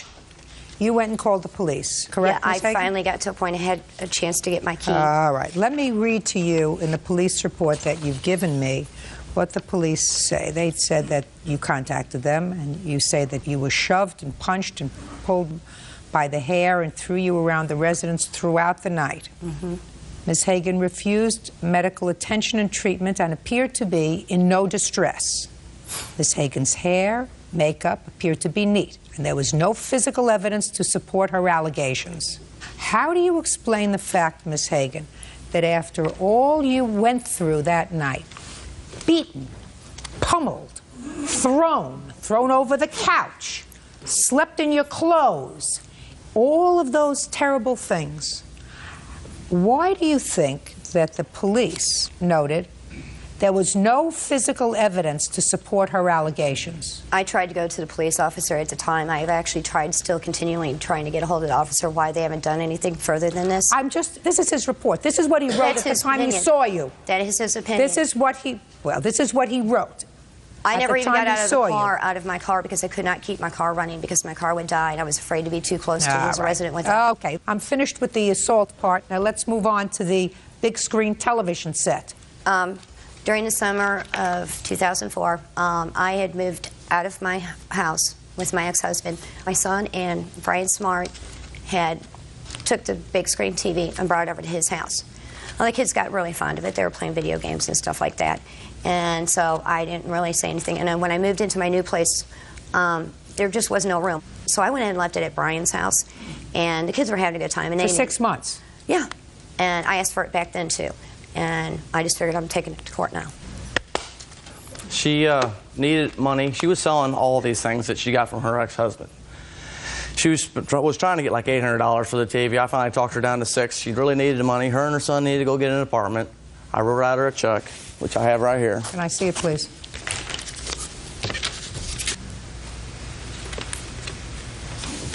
And I believe, Your Honor.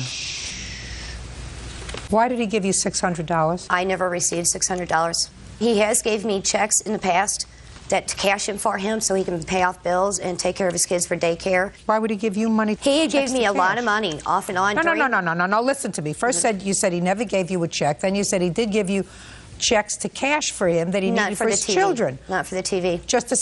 Well, I just asked you a question, Miss Hagan. What did he give you $600 for in June? I know I had to get the kids shots and stuff like that. He gave me some money. He's got his own bank account. What does he need you to cash a check for? Christine Hagan says ex-boyfriend Brian Smart assaulted her during a night of heavy drinking. Christine also claims Brian held her captive for the night. I'm not satisfied with your explanation with regard to the assault that you allege happened, because Mr. Smart says that there was no assault. The police who observed you at the time you called indicated that there was absolutely no physical evidence whatsoever that they could discern, either on your body or in your clothes or your hair, that would support the horrific story you just told me about this horrific assault. In addition, in your claim, you didn't tell me that you had spent the night with him. I didn't have a choice. You have a choice. Of course you have a choice. Somebody who was as drunk as you say... Prior to this, I'm speaking. Someone who was as drunk as you say, when their head hits the pillow, they're out. And you got up to go to the bath. Don't shake your head. Were you there? No. Good. So, quite frankly, Miss Hagan, I don't believe you. And I don't believe that this TV that you left there for 6 months, you all of a sudden want back. I believe that he gave you $600 for it. There is absolutely no other reason, no other credible reason why he would have given you a check in June at about the same time that you were moving out of your place and going into a smaller place. Your claim is dismissed. That's all. Parties are excused. You may step out. I'm just glad she was a smart enough lady to see through this lady's lies of manipulating everybody. I know this guy. I've lived with him. I actually left him because the drugs problem was so bad in his house with his kids, doing drugs. You can't keep his constant job. Just wait for her to go through her life to get more out of society. I never even got out of my car when the cops even, because I couldn't keep my car running. I was too scared he was going to come back at me and run at me again. She's this kind of person that she tries to manipulate everybody constantly to get through life. And now the next case. All parties in the matter of Velasquez versus Flores. Step forward, please. 24-year-old hotel manager Andrea Velasquez is suing her former friend, 24-year-old pharmacy technician Lizette Flores, for the cost of a gym membership. Lizette says she never signed a contract. Ms. Velasquez, According to what I read in your complaint, you and the defendant were very good friends, and for a period of time you lived with the defendant at her parents' home. Correct. And at some point you decided to go and sign up for a gym membership. Correct. You did sign up for you and the defendant. That's right. She went a couple of times, decided she didn't like it, and didn't pay for her membership. You want her portion of the membership that you signed on for because they're coming after you for that amount of money. That's correct. Ms. Flores says there was never an agreement between the two of you that she was supposed to pay for this gym membership, and she honestly believed that you were buying this membership for her as a repayment for living with her family, I assume rent-free, for how long? 2 years. 2 years. What were you doing living with her family for 2 years? I got in a bad situation with somebody, and so did she, and then her parents were moving. We all agreed to chip into an apartment together. I paid rent every single month the 2 years that I was there to her how much father. money did you pay? $100 a month. Now tell me about this gym membership. I was attending Fullerton College. Her and I had previously discussed signing the gym together. I said, okay, I went to school. They had a membership deal, so... You went to school on what date? January 31st of 2002 is when I signed up. So you signed up for the two of you? Correct. Can I see the contract that you signed? Sure. This is my contract. And this is her contract that I signed for her.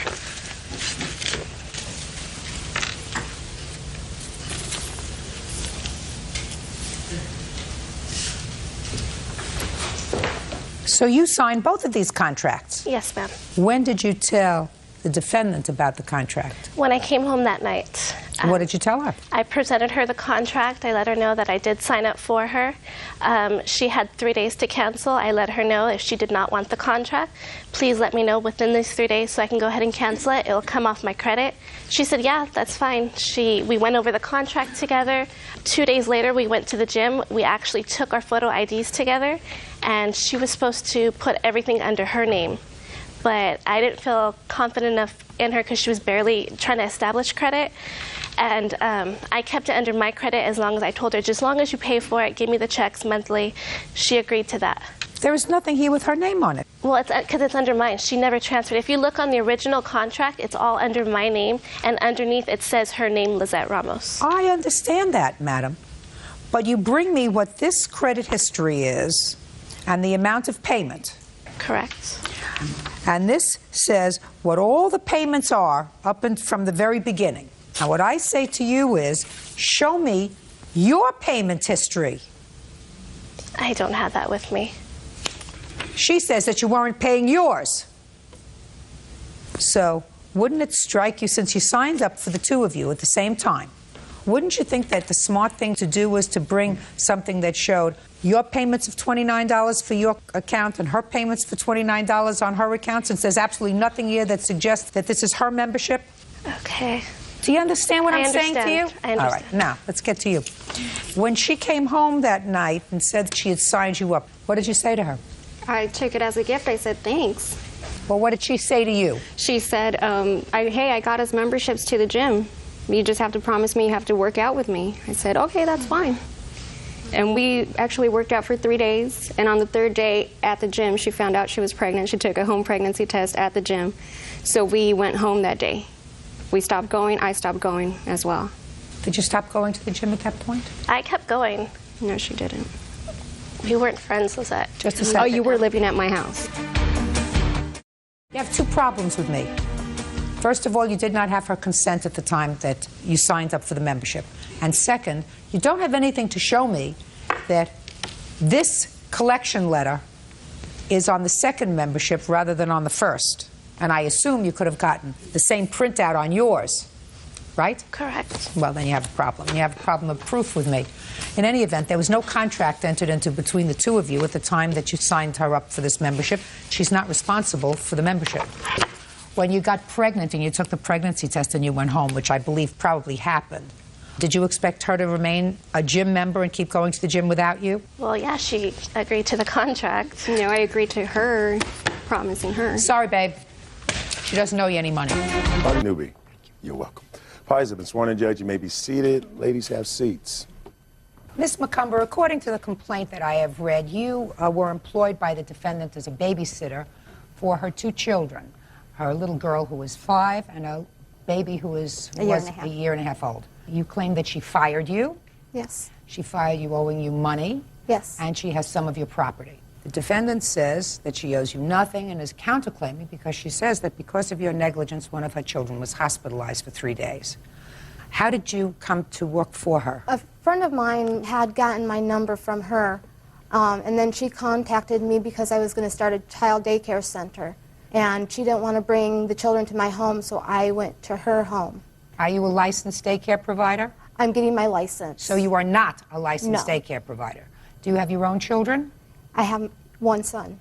How old is your son? He's 10 months. So you would be watching 3 children. Right. And what was the salary arrangement? I was supposed to get paid $15 a day for the baby and $12 a day for the 5-year-old. So a total of $27 a day. Correct. She was also to give me a 2-week notice if she wasn't gonna, if she was gonna have another babysitter. Okay, is that correct? No, that's not correct. What's not correct? There was no verbal agreement about a 2-week notice, either on my part or her part. Okay. Were there any problems that occurred between the time you started to work for her, which was the 15th of February? Correct. And mid-April when you were fired? There was a couple times where she had called me complaining that I was not taking care of her children right, that I wasn't giving them enough attention, I wasn't feeding them correct. What happened in April? I had to go and pick up my nephew from preschool, and I had told her on Monday I had to get him on Friday. And I took the children with me, and I had the baby and my son in a car seat, and I had the 5-year-old in the front seat with a seatbelt. When we got there, I went inside and grabbed my nephew. That's not where you would normally put the 5-year-old, is that right? No, I put her in the front seat just like her mom does. There's no airbags in my car.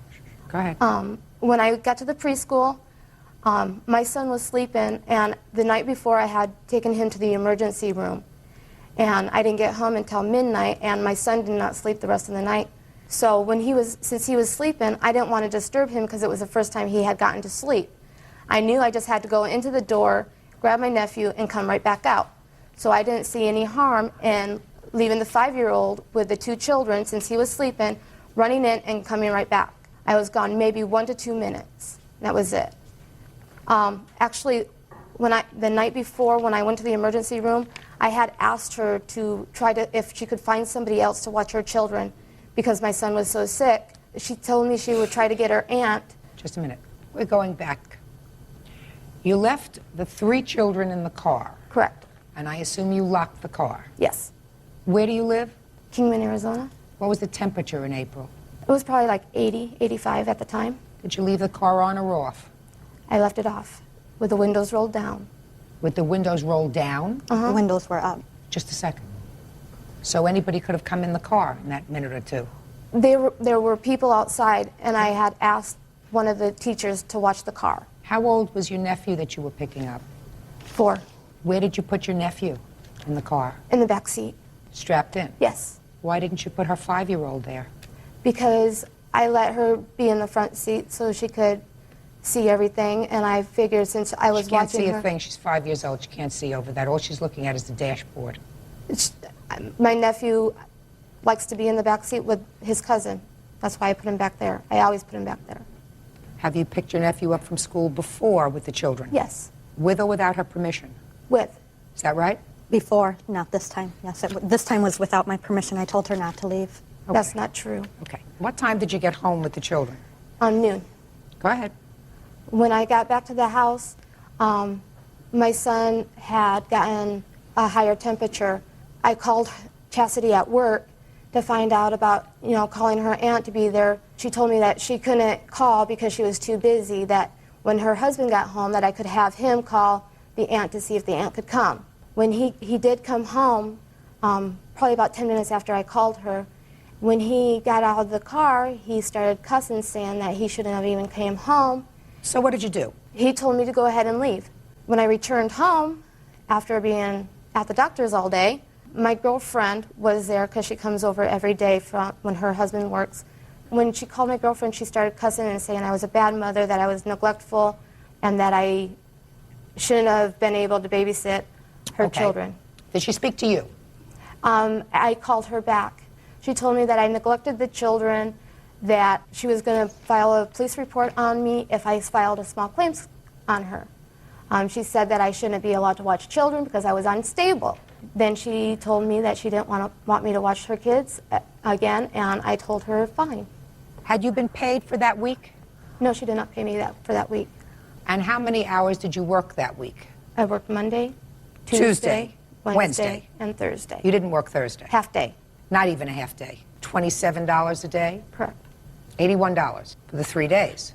Correct. So what are you suing her for $415.98 for? For the 2-week notice that we verbally agreed to, and she's got some of my belongings. Now, what belongings do you claim she has? She has a black sweater that I had left that day. Do you have a black sweater of hers? Not a black sweater. I have a stuffed animal dog of hers. I have a box of baby cereal and a little thing of juice. That's all I have And at a my can house. of formula. Oh, come on. You're talking about nonsense, Miss McCumber. When it's $20 a can. WIC pays for it, though, so. Just a second. You have those things? You have some Yes, formula? I do. Fine. Put them in a shopping bag and we'll make arrangements for those things to come back to her. All right. You want to tell me your version of the events please. that happened, and I assume you want to tell me something of your counterclaim. Yes. Charity did watch my children for 2.5 months. Within that time, we had a couple problems. I asked her to feed my kids nutritionally. I didn't want them fed hot dogs or Pop-Tarts every single day, and that was one of the problems. No. And don't interrupt her. She didn't interrupt you. The reason I knew this is there was a couple occasions where I would always ask, how did the kids eat today? What did they eat? And she would tell me, oh, they had a cheese sandwich and applesauce. Well, Miss Newby, the applesauce jar wasn't even open, so she would lie about what she fed them. Let me tell you this. Finding proper child care for working parents is a very difficult thing, and sometimes you blink and turn the other way if things aren't 100% perfect. But I would assume, Ms. Newby, that if you felt as if she was really neglecting your children, you wouldn't have allowed her to watch your children for 2.5 months. She had promised and said she would do better, that she wouldn't lie anymore, that she would take better care of the children, she would take my kids outside. And as far as her leaving with my kids in the car, that was another problem. She had gone 2 other times with my permission. She had called me at work, told me it was an emergency. I said, okay. Then I talked to her about it, and I told her I did not want it to happen again. So you didn't give her permission? She called me at work. She asked me, which she had already taken them, and I told her no. And when I got home, first my husband told me, she brought the little boy over again today. She took him, and then my daughter told me they had been left in the car with the windows rolled up and the doors locked. Real cases, real people. Judge Judy. Charity McCumber says former client Chastity Newby owes her for babysitting fees and the return of personal belongings. Go ahead. My youngest daughter all week had a bad diaper rash, and every night I would come home and... All week? You mean the last week? Monday, Tuesday, Wednesday. Okay. And I would come home, and by the next morning, I would have it just about gone, and then the next day I would come home, and it was back terribly, bleeding bad. She didn't have permission to take my children. She shouldn't have done it. She asked me. I told her, no, you don't leave children in a car under any circumstances. Absolutely right. You're absolutely right. Not even for a minute. Not for a minute or two, and it takes more than a minute or two to go in, sign a child out of daycare. Even if it takes 3 or 4 minutes, you don't leave 3 children in a car in 85-degree weather, locked in a car. Not for a minute. But you have a counterclaim. You want to tell me about the counterclaim you have? My youngest daughter was severely dehydrated. I took her to the doctor Friday, and we tried to bring her back home and get her hydrated at home, which we couldn't do. She was back in the emergency room Saturday being IV'd. She ended up being admitted, and she stayed 3 nights, I believe, for dehydration. And I believe most of it was Charity's care. It may be, but you understand for a counterclaim such as yours, you need some medical proof of that. Mm-hmm. The circumstance of her having been in the plaintiff's care and then being hospitalized doesn't necessarily make a case for a counterclaim. You understand that? Okay. So I'm going to have to dismiss your counterclaim, but I'm going to get to your claim. Ms. McCumber, I find that even if there was an agreement to give you 2 weeks' notice, you breached your contract of care for the defendant's 2 children when you took them without her permission. And even if you had her permission, if you took them on an errand and even for 30 seconds locked them in a car, never, you will never, if they have this information, get a daycare license, because That is such poor judgment to leave a 5-year-old in a car watching 2 infants in a locked car. There is never an emergency that would permit that. And you did it because you didn't want to disturb your baby. Correct. Because, well, that's outrageous. That's outrageous. You had an obligation to disturb your baby's sleep, to take all 3 children out of the car, go into the daycare center, pick up your nephew if it was an emergency, come back and hope that your son fell back to sleep. But because you didn't want to inconvenience or disturb your son's sleep, you placed all 3 children at risk. So even if there was an agreement for 2 weeks' notice, I found that you breached your agreement to provide adequate care for the children. However, you have to pay her for the 3 days that she worked for you. Because if you were dissatisfied with her care of the children, and if you felt Monday that your daughter had a diaper rash, and you let her take care of your children on Tuesday, and the diaper rash came back and it was even more aggravated, and then Wednesday you let her do it again, that's poor judgment on your part. Right. Right? Sometimes necessity forces you to do that. But that's poor judgment on your part. That doesn't negate the fact that she performed a service for you for 3 days. Monday, Tuesday, and Wednesday, and you owe her $81. Judgment for the plaintiff. Parties are excused. You may step out. I tried to quit before, and you begged me. She wouldn't let her. No. She begged her to So, come back. Yep. She didn't take care of them. She didn't feed them. She left them in a car on an 85-degree day. That's neglect. And now the next case. All parties in the matter of Ball versus Ball. Step forward, please. 36-year-old tanning salon owner Wanda Ball is suing her ex-husband, 40-year-old carpenter Gary Ball, for the cost of storing his belongings while he was in prison. According to your complaint, your former husband was incarcerated for a period of time. While he was incarcerated, you paid for a storage unit for some of his property. And when he was released from jail, he refuses to pay you for the stuff that you were storing. Correct. What were the storage fees? The total was $790. And tell me how it came about that you started to pay for the storage unit. When he was incarcerated, he had asked my son to take care of his storage, which had a bunch of his tools in it. What had happened is my son was with him when the police pulled Gary over, and they arrested Gary and took him to jail. My son is the one who had the key to the storage unit that Gary had gave to him. Could you come up here for a moment? Tell me your name. Keith Ball. Keith, how old are you? 14. Do you remember having a conversation with your dad about the things that he had in storage? Yes, ma'am. What did he tell you? Just keep the storage for him, and that's all we have. Did he give you the key? Yeah. When did he give you the key, Keith? Before he went to the car. Before he went to the police car? Yeah. Have a seat, Keith. Very good. All right. What was the next thing that you did? The next thing that I did is I contacted his family. His family said that they were not going to pay for it. They were just going to let him lose $10,000 worth of his equipment that was in the storage unit. Go ahead. When he went to jail, he had made a collect call, and he contacted me and told me what was going on. I knew he was going to be sent away to prison for a year. Gary asked me to pay for the storage unit. Okay. Okay. Now I'm ready for you. Okay. Well, I'm a self-employed carpenter. Well, right now I'm working in a trailer factory. Me and Juan has been divorced for 12 years, but we actually have lived together 4 or 5 or 6 years in between then. I've been to prison before in '96 for a year, and she took care of my stuff for criminal mischief. She took care of my stuff, and she gave my stuff back to me when I got out. And after that, we even got back together for a year or two. All right, let's talk about this date, sir. You picked up in February of 2000. Your son's in the car with you. Were you picked up for a parole violation? Probation. Probation violation. Right. And what was the original charge? A battery. That's more than criminal mischief. That's '96 was the criminal mischief. Did you hand your son the key to the storage unit? Yes, I did. What did you say to your son? To take care of this is our inheritance, this is our investment, that I'm going to be going to prison. Well, you knew your son didn't have any money, right? Right.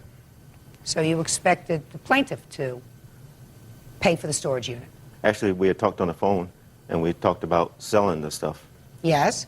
And is that what you wanted her to do? She could give me much as money she wanted to, and she could keep the... That's what I asked her to do at first. To sell it. Just a second. So at first you asked her to sell all your tools. Right. Well, that wouldn't give you a way of earning a living. Right, but it would actually maybe give me a lawyer and make my sentence a little less. Did you change your mind about selling your stuff? Actually, I was glad she did because actually I make more money with this equipment than I do working inside the factory. So you've been out of prison now for 6 months, Right. and you make more money now. Actually, I'm still in the trailer factory because my parole officer wants me to stay inside the factory, and she wants me to stay inside the factory because of the insurance, and she makes sure she gets a check every week for support. You mean you work and you pay for child support? Right. Sounds right. Where are your tools now? My tools are Now look at me. Where are your tools now? in my sister's garage. Why weren't they in your sister's garage before? I asked them plenty of times to get with my brother and my sisters to get my tools out of there before they double locked it. Matter of fact, when I got out, it was double locked. She gave me the money to get the double lock off so that I could get my How tools much out of it. did she give you? $190, and I did give that $190 back to her. Your Honor, he is lying. He never gave me $190.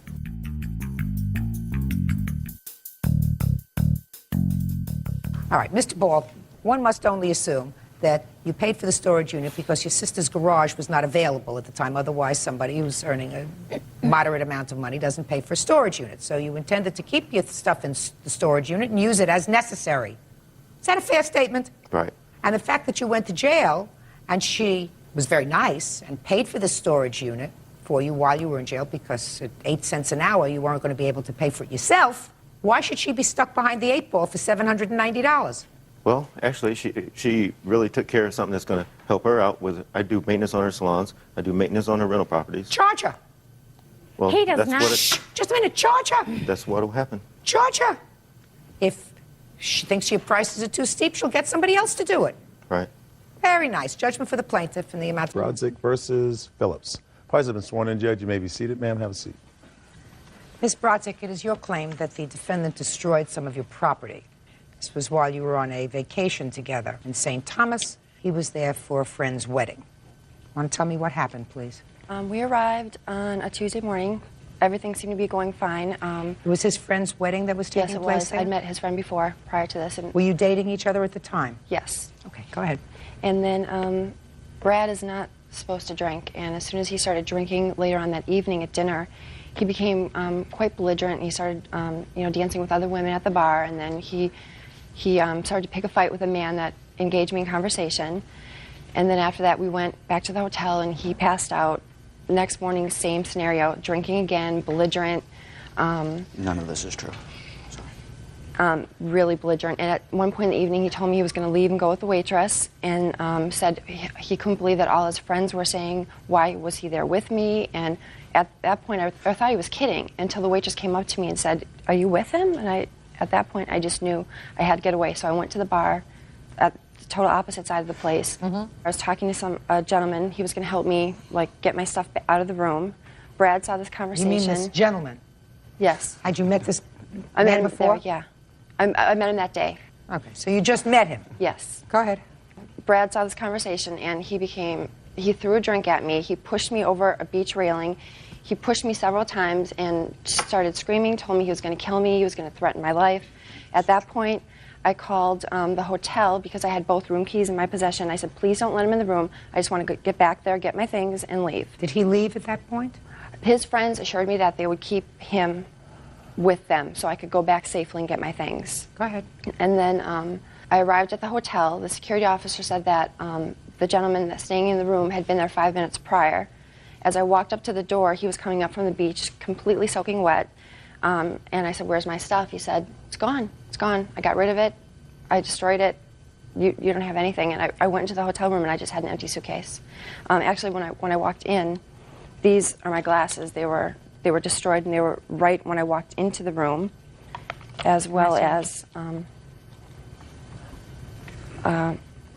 later on that day, my passport had washed up in the ocean. You can tell it's been destroyed. The top of it was ripped off because it's pretty much intact, other than the top of that. And I actually have pictures and a doctor's report from where the bruising had occurred from him pushing and hitting me. Pushing and hitting you.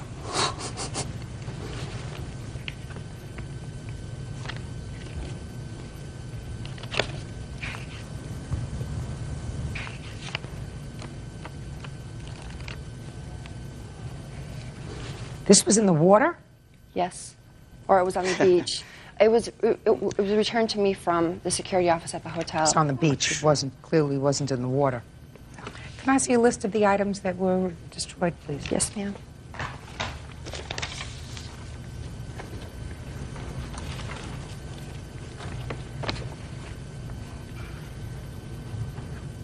Say cash, $900? It was in my pocketbook at the time. I actually have a bank statement that shows I withdrew that money prior to vacation. Well, where was your pocketbook? It was in the room. I had just a little beach pocketbook that I took with me to the bar. I didn't want to... And you left your cash in the room? Yes. That was silly. People don't usually do that. Wasn't there a safe in the room? Yes. Yeah. So why wasn't your stuff in the safe? I just didn't... Cash in the safe. Okay, Mr. Phillips, let me hear your version of the events, please. Okay. On the night in question, we had been there the first night. Everything had been wonderful. We had gone out to a restaurant. If I was not supposed to be drinking, and if I become belligerent upon drinking, it would have obviously happened the first night, because between three of us, we went through about 3 bottles of wine, the very first night at dinner. Prior to this, 3 weeks earlier, I'd been to visit her in Boston, at which time we had dinner, bottles of wine, went out after that, drank that night also, went home. What makes you think, Miss Brodzik, that he is not to drink?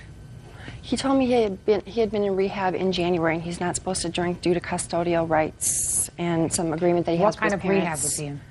I'm not exactly sure. Drugs or alcohol? Both. Where were you in rehab, Mr. Phillips? In Center City, Minnesota. For how long? For 14 days. Is that a dry out? That was not for alcohol. What was it for? It was for marijuana. I am in the alcohol business. It's what I do for a living. I am a registered sommelier. I taste wine for a living, and that is what I do. I have not had any problems, never been arrested for DWI, never been in any sort of... Listen to me, sir. Yes. I never knew anybody who went into 14 days rehab for marijuana. It was part of my wife had a problem with me smoking marijuana socially, and I said I didn't want to stop. She put an ultimatum to me to either do this or we were going to get a divorce. She was vehemently against marijuana. Those are the facts. Yeah. Okay. Go ahead, Mr. Phillips. So let's move on to Tuesday night, sir. It's actually a Thursday night, ma'am. Let's move on to Thursday night. Thursday night, we are out with the wedding party, rehearsal dinner. Everyone's drinking, having a good time, including Miss Brodzik, drinking quite heavily. Everyone's dancing, karaokeing, wedding party. Everyone's having a good time. She says numerous times to me, oh, I'm going to go up to the bar and get a drink. I don't pay any attention to it. She goes up to the bar, gets a drink. I'm sitting there laughing, you know, having a nice evening with my friends. The groom, one of my best friends from college, looks over to me later that evening and says, have you noticed Jennifer missing a lot this evening? I said, no. He says, why don't you go look for her? I said, what do you mean? He says, do me a favor. Go look for your girl. I proceeded to walk around the corner of the bar to the other side of the bar that was hidden from where we were. As I walked around the other side of the bar, she has her hands wrapped around a gentleman's neck as they are sucking face. Judge Judy continues in a moment. I was very hurt. This is a woman that 2 weeks earlier had asked me for monogamy. Now I find her with her tongue down another gentleman's throat. And later today... Did you ever pay a cable bill? No. Did you watch cable? I wasn't there all the time to watch it. Give me a break, will you please? I didn't ask you whether you sat there with your eyeballs glued to the television for 24 hours a day. Real cases, real people. Judge Judy.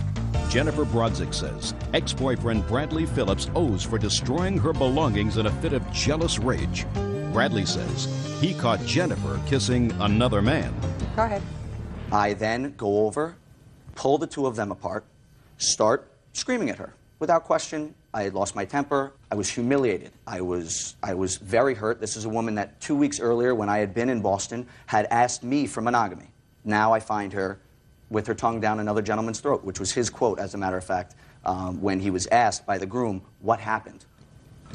So my friend said to her, look, go back, get your stuff out of the hotel room. We're going to take him out. You guys separate. I go out with my friends. I go back about an hour and a half later.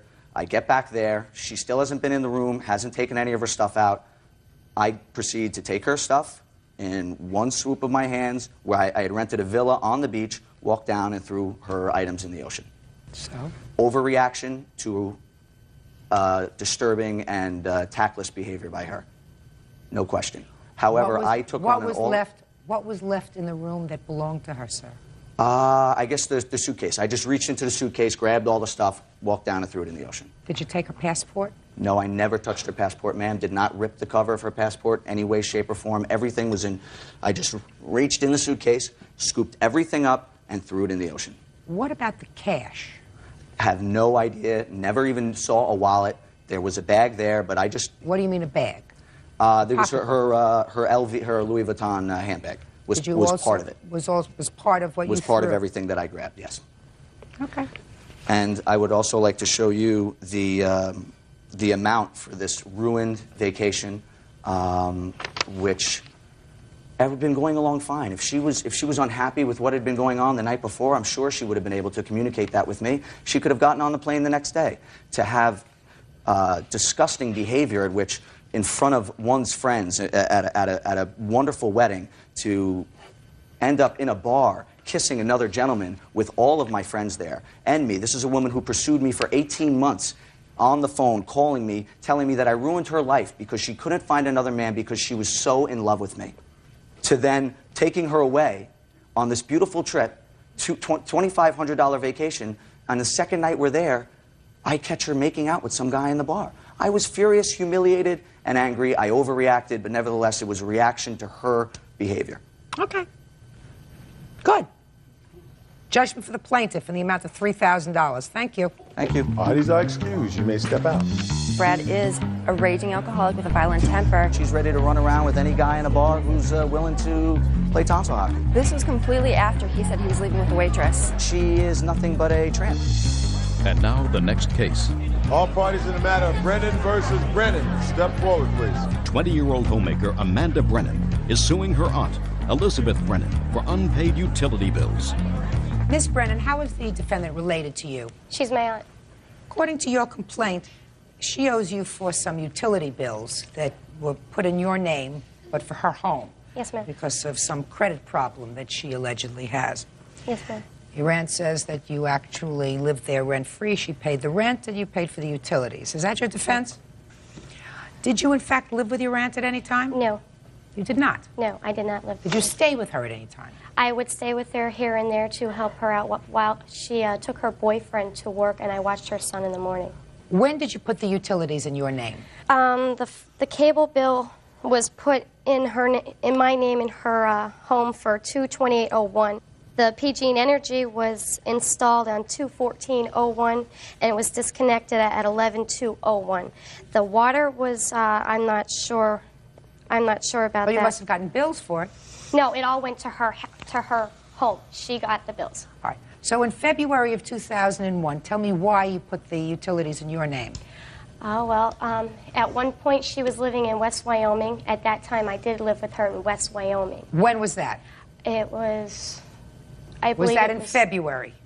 No, not in February. Those bills were from February of 01. Tell me how they got to be put in your name. She could not get anything put into her name because she had bad credit. She helped me out through problems that I was having. I had a drug problem. She helped me out with that. She helped me out with helping me get an apartment and all that. And with how did she help you? Her landlord that she knew in West Wyoming that she was living with, she asked him about an apartment, and he showed it to me and he gave it to me because of her. So when she moved to this place in Pennsylvania, you still didn't tell me how the bills got to be put in your name. She asked me if I would put the bills in my name because she could not turn them on in her name because of her bad credit. She had to. And put you had money. good credit? I didn't have good credit, but I had fair credit. And where were you living at that time in February of 2001? I'm not sure if I was living in Dallas. I'm not quite sure about that date. I'm not. Well, you have to. Where was she living? She was living with me because I moved from West Wyoming to Hillside Ave. Me and my boyfriend moved her out of Dallas, moved her into my house where I stored her stuff, and she lived with me up until February 16th of 2001. Of 2001. When did she move into your house? She moved in February 9th. Plus, she stayed over after that. I'm not talking about staying over, Miss Brennan. I'm talking about living with you. She only lived with you in this location for a couple of weeks. And that's the place where the bills were put in your name. Yes, ma'am. So she asked you to put the bills in your name. Yes, ma'am. And you were, in fact, staying there for a couple of weeks. Come on. Yes, ma'am. Come on. Yes, I mean, I have a lot of things to do today. Yes, ma'am. And then you moved out. Yes. Where did you go when you moved out? I moved to Church Street, a couple blocks away from her. Is that right? Yes, she did move out. Fine. Now, the time she moved out, what did you do with the utility bills? I asked Amanda to, I didn't even ask Amanda to put them in my name, in her name for me. I didn't even know about it. My sister did. How did you think you were getting water? You said to me, I didn't even know she put the bills in her name, but you knew you had water. I didn't ask her to put them in her name for me. I never asked Amanda to do that. Real cases, real people. Judge Judy. Amanda Brennan says she co-signed on utility bills for her aunt, Elizabeth Brennan. Amanda claims Elizabeth owes over $1,700. How many months' worth of bills do you have there? I have from February of '01 until when? February the PG&E Energy here, from when I called, it was April 8th of 2002. Judge, I moved out of Hillside Ave because of the gas bill being too high. Did you ever pay the gas bill? Did I? No, Amanda. Did you ever pay the gas bill? No, I didn't. Did you ever pay a cable bill? No. Did you watch cable? I wasn't there all the time to watch it. Give me a break. Will you please just answer my question? When you turned on the television, I didn't ask you whether you sat there with your eyeballs glued to the television for 24 hours a day. You flipped on the television and you watched it, so you had cable, right? Yes. And you had water. And you had energy. Did you ever pay any of these bills? No. Why not? Because we were disputing them, because Amanda called PUC to dispute them to see why they were so high. And there was, I didn't... Just a minute. Forget that one bill. Why didn't you pay the cable bill? Because Amanda told me I didn't have to. Oh, that's ridiculous. That's ridiculous. And it doesn't make sense. And what about the water bill? You were getting the water bills. What were you doing with the bills when you get them? Throwing them in the garbage? No, I was telling Amanda. Because Amanda was over my house every day. And Amanda you were telling her what? I didn't even tell Amanda I would pay the water bill or the gas bill. I didn't even know she was putting them in her name because I didn't ask her to do it. My sister Can I see the did. bills, please? I also have a check here that she sent to me after I filed for this to happen. She sent me a $25 check that she put on the bottom bills for Amanda, so she knew that she had. Let me just see the bills, yes, please. I don't agree though. Let me she see the lived bills. with me too. So She didn't live with you. Miss Brennan, she didn't live with you there. That's the water. She lived with you for 2 weeks, you just told me. She lived with me, but she wouldn't stay at her own house. That's what I'm trying to get at. So she'd come over to your house. Exactly. So she stayed there, and she washed her laundry and everything in my house. She'd bring her clothes over. I bought So what? Just a minute. dryer. Just a minute. So what? And so I don't feel I have to pay her for the whole bills. How about any part of them? I said I would pay for half. Why didn't you pay for a year? Anything. I didn't live there a year. I only lived there from February to November of 2001. February, March, April, May, June, July, August, September, October, November. You lived there 10 months. Actually. And you didn't pay for any utilities. And I'm asking you, why? Why did you not pay for any utilities? Let's say you say she came over and did her laundry, so why should you pay for all the bill? Some? Any? Now, did you pay your rent? Yes, I did. Every month? Yes, I did. So at the time you moved out, you were fully paid on your rent? Yes. Really? that's because she was on Section 8, which Section 8 will pay most of your rent. All she had to pay was just a certain amount of the rent, because that's what I'm on now. That's why the rent was always paid. Were the bills coming directly to your house? Mm-hmm, because that's the way she had them. They were coming to my house. Miss Brennan, let me tell you something. You're supposed to do the right thing. Versus Buttram. Parties have been sworn in, Judge. You may be seated. Ladies, have seats, please. I don't want anybody to make me shout today because I have a sore throat. Okay? Yes. Miss Rodriguez, the defendant is your cousin. Yes, ma'am, she is. According to your complaint, there was a time she moved into your apartment, took over a lease of a roommate of yours. She moved out in rather unpleasant circumstances because There was some altercation involving a daughter of hers Yes. and you. Yes. You claim that when she moved out, she owed you for rent. She owes you utilities, according to you? Yes, ma'am, she does. For 2 months? She owes June's rent, which was a bad check. She owes September's rent that she never paid.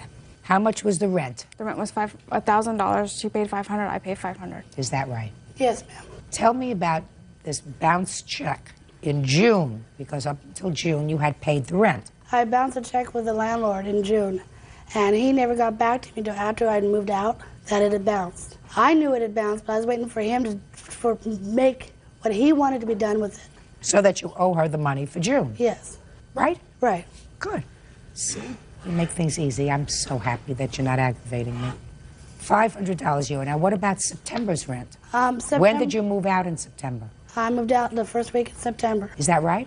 She moved out August 29th at approximately 12 o'clock at night. And you want her to pay September's rent? Yes. Why? Because on the lease that she has signed, it says that she was there until October the 1st of 2002.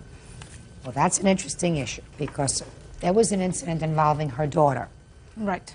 Because she has a counterclaim for assaulting her daughter. Right. So I want you to tell me what happened, your version of what happened the end of August. At the end of August, her daughter was very out of control. She was not taking responsibilities in the house. I was picking up after her. I was telling her that she had to flush the toilet, pick up her clothes, pick up after herself. Her daughter was smoking in the house at 12 years old. I told her mom and I told her daughter, I do not allow this, and I will not allow this. So Amanda said she was getting ready, and she was all dressed in black. She had black lipstick on, black mascara. I said, you look like a devil's child. So I grabbed her by the back of the neck. Come here, Chantal. I grabbed Amanda by the back of the neck just like this. I said, you will not be in this house unless there's an adult in here. I pushed her out and I went to work. I shut the door behind me, and that's what I had done. And that's when you left. Ms. Rodriguez, you cannot expect the defendant to stay in your home when you've thrown her daughter out of your home. Do you understand? Her daughter's 12 years old. I didn't throw her out. I told her that she was not allowed in there because she was smoking in the house, because my house would have burnt down. Is there anything in your lease that says that she can't smoke? Yes, in your it house? does. Let me see.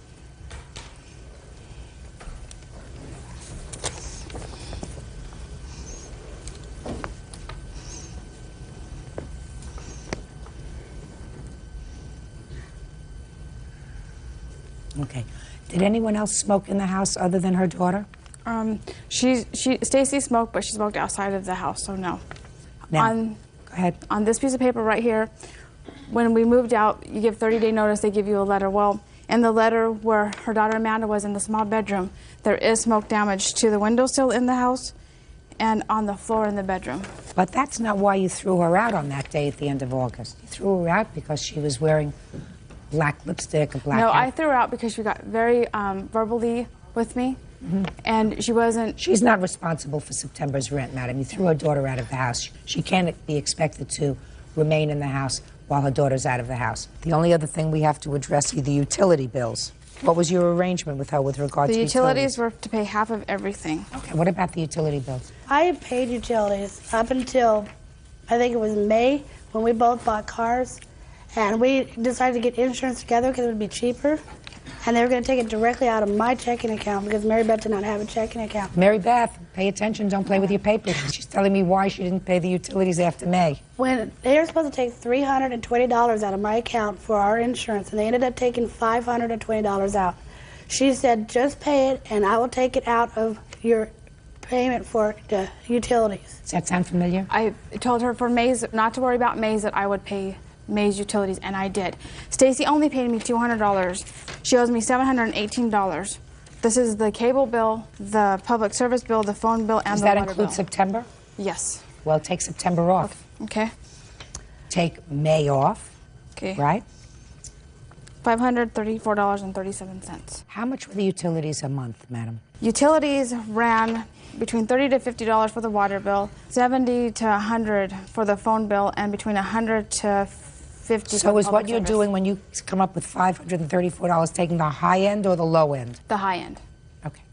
Now I want you to tell me about your counterclaim. Well, when she threw my daughter out of the house, she physically threw out of the house. I have a picture of the marks that she left on my daughter. Step up. Tell me your name. Amanda Bishop. How old are you, Amanda? 12, gonna be 13 in 7 days. Tell me how you do in school, Amanda. Lately, I've been getting lower grades because I haven't been working that hard. Miss Beltram, are you satisfied with your daughter's performance? She's a little lazy at school lately, but for the most part... What about her friends, Miss Beltram? She has no friends. Really? Why not? Yeah.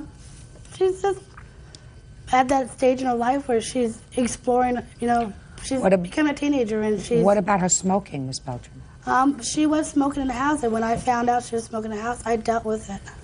What about smoking at all when she's 12 years old? Well, I don't like her to smoke, but I'm not with her 24 hours a day. There's no way I can completely stop her. Is this your only child? No, I have a 22-month-old baby, too. Other than smoking, do you take anything else, Amanda? Ever experiment with any drugs, Amanda? What kind of friends do you have? I used to have a friend named Emily. She had a mohawk, and Mary Beth didn't like her. I don't have her anymore. I have Brittany, and that's about it. You feel as if, Amanda, that you could benefit with some counseling? Maybe. Did you ever talk to your mother about that? We went to counseling. It was for me and her because we were not getting along well, but we got that taken care of. We have... Yeah, but now you're not doing so well. I'm working on it. Judge Judy continues in a moment.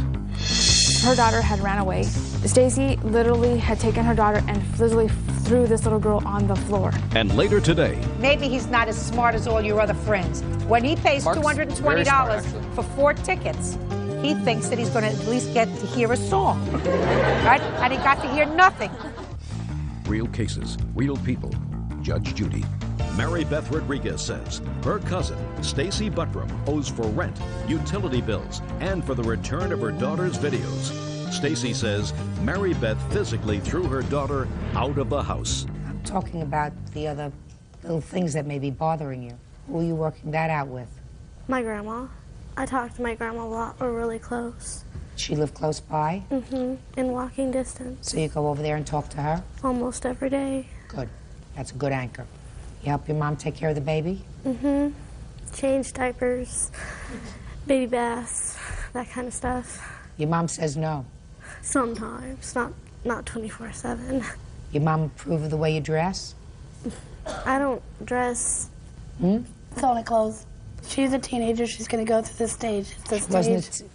No, she's not a teenager. Well, she'll be She's not a teenager. teenager. She's 12. 12 is not a teenager. She'll be a teenager in 7 days. But 6 months ago, she was 12. Yeah, well, she's just going through a stage. I want to tell you something, Miss Beltram. It's easy to be a friend to your kids and much harder to be a parent. Well, I try to be both. If you have to make a choice, choose parent, because you can have a lot of friends, but somebody has to give her the right direction. Somebody has to say, these are the rules. While you live under my roof, I own the air that you breathe. That's exactly you what I will tell her do the too. following. This is what you will do. When you get old enough and you can live on your own, you can go and do that, and then you will own your space. Up until that time, I own the air that you breathe. I work, I bring in the food, I bring in the electricity, I pay the rent, I do whatever else is necessary, and you have certain responsibilities. But also, if your daughter is having some difficulty, then what you're supposed to do is explore the whys. I'm glad she has her grandmother that she can talk to. If that's good enough, that's fine. If it's not, I suggest that you get somebody else that she can talk She's a to. really good school counselor, too. She talks to a lot. Okay. Did your cousin hurt you when she put you out the door? She dug her nails into my arm, and she squeezed really hard on the back of my neck. Yeah, well, she has no right to put her hands on you. You understand that? Yes. Okay. So, you have no right to put your hands on her, and there has to be, yes. What happened was, she came into the house, and she was just going to grab something and then go back. And I was on the phone with my mom, and she looked at me and she said that I looked like a demon child, and she asked me if I looked in the mirror that I was ugly, and I told her, I said, "You're ugly, bleach blonde," and she said, "That's it," and that's when she threw me out of the house. She has no right to put her hands on you, and she did. You understand that? The judgment would be for you for $900. That is $400 for the utilities and $500 for June's rent. But I'm going to award you something on your counterclaim because it is unacceptable for somebody to put their hands on another person's child. Except for, When we lived together, her daughter had ran away. When her daughter came back, Stacy literally had taken her daughter and literally threw this little girl on the floor. She's allowed to do that. Well, she's not allowed to do that. That's not the right thing to do. But she's her mother. You're not. A stranger cannot put their hands on somebody else's child. Because when you walked out of the house and slammed the door, because you were going out and her mother wasn't home, you made no provisions for her. But her mother knew at the time, her mother knew that me and Amanda weren't getting along, so she was taking her daughter to her mom's house. Because she said that to not have us as a conflict, she'd rather have Amanda not there with us. You have no right to put your hands on somebody else's child. Period. Okay. So on your counterclaim, I'm awarding you $350, which means that you still owe her $550. Do you understand? Yes, ma'am. Good, that's all. Parties are excused. You may step out. She physically tried to have her dog attack me. I don't want her near my child. My child's terrified of her. We're done. I don't even associate with her, and I will never associate with her. And now the next case. All parties in the matter of Mason versus DeRose. Step forward, please. 17-year-old pharmacy technician Mark Mason is suing former schoolmate, 18-year-old Michael DeRose, for selling him phony tickets to an Aerosmith concert. Mr. Mason, it is your claim that the defendant sold you some tickets. They were concert tickets, but they were tickets that permitted you to go backstage. That's correct, Your Honor. And you paid how much for those tickets? The total ticket cost for 4 tickets was $220. And according to you, Mr. Mason, when you got to the concert, you couldn't go backstage with those tickets. Somebody told you that they were bogus. Is that right? That's correct. Mr. DeRose says he never sold you real backstage tickets. They were laminated memorabilia tickets. Novelties, yes. Novelties. And he told you that. Yes, and they were not tickets, Your Honor. They were just backstage passes? They were laminated passes, yes. So these passes that he sold you did not enable you to go into the concert. Is that right? Well, when we talked to Michael about it, he informed us that, first of all, he did tell us that they were real tickets. Just a second. Sure. Could you answer my question? I'm sorry. Were these just to permit you to go backstage, or did they permit you to get into the concert as well? They were all access passes, so you're allowed to go anywhere on the grounds, including into the concert. Okay. For 4 people, $220? Yes. Now, what concert was this? It was an Aerosmith concert that was to take place at the Connecticut Meadow Centers in Hartford on September 5th. And how did you know the defendant? I went to school with him last year. I had a couple classes with him. And how did you know he was selling these tickets? He had sold them previously to people, and it was just sort of known that he said he had a connection at the Meadows Theater, and he could get backstage passes to concerts. Do you have those tickets with you? No, when we got to the concert grounds, all 4 tickets were confiscated at the gate. Did you get to see the concert at all? No, we were escorted off the grounds. Now, if $220 in cash? Yes. You don't deny that you got $220 in cash? Oh, yes, I do deny that. I actually How much have did you receipts get? here, if you'd like to. How much did you get? I got around $40 at the most. They were $5 each ticket without the name on it, and $7 with, plus the shipping and handling. Let me hear you, sir. When we originally approached him, he said that the tickets were $50 each without names on them and $60 each with names, and he did not charge us shipping and handling. You got them from him directly, hand to hand? Yes, that's correct. He delivered them to my place of employment, which is a pharmacy that I work at with Lisa over there. Mr. DeRose, I believe him. So let's move on from there. Your Honor, okay? I believe him. I have documents here. Oh, let me see. Okay. Maybe I'm wrong. Let me see what documents you have, sir. There you go. Marcus and I were both in Cisco Laboratories, and Just a minute. Okay. The top copy is the receipts that I paid for through PayPal. Just a minute. Okay. I wish I understood this PayPal. Can you explain it to me, Bird? PayPal is basically it's just an online ordering system. You drop money in your bank account or credit card, and it goes directly right through there to the person's email, and it gets dropped into their bank account right away. So it's instantaneous. What he said. There you go. What he said. Whatever happened to you have a checkbook in a little... Your Honor, that takes time. This is instantaneous. Sorry. What happened to those checkbooks? You know, you write a check and then you write something on top and you say check number 1, 2, 3, 4. It's basically an online check. Sorry. We're talking here. I don't want to interrupt. Is that what you use? Those checks thing? Yeah, I still use checks for the Yeah, most part. I still use checks. Would you show this to Mr. Mason, please? Because I don't understand it, but maybe he does. And I want you to take a look at that, Mr. Mason. All That's that a is thing. the- Shh. Sorry, Your Honor. That's a thing from PayPal. What do you have to say about that? All that is the way. I didn't. Okay. I am actually not involved in PayPal, so I couldn't tell you what this is. I mean, he may have gotten the tickets through this, but But that's not your. You didn't is have not anything to my do with receipt, that. no. That's not your receipt. No. You don't know anything about that. Nope. You don't use PayPal. No. Your Honor, that's how I purchased the tickets. I don't care. You purchased the tickets. Who Well, cares about how you purchased the That's tickets? how he got them. What difference does it make how you purchased the tickets? No, the prices are on there where you paid for the tickets, Yes. not what you charged him for the tickets. Well, also you have the eBay listing for the passes. What difference does that make? On there it says these items are novelties. And What? Mark, Let me ask you, what difference does that make? Your Honor, as I was stating before, Marcus and I were in the same classroom, and we were always on the computer playing video games. Oh, get lost. Listen to me. He says he paid $220 for the tickets, and I believe him. I still believe him after you show me this stuff, that he paid $220 for the tickets. They were 4 tickets.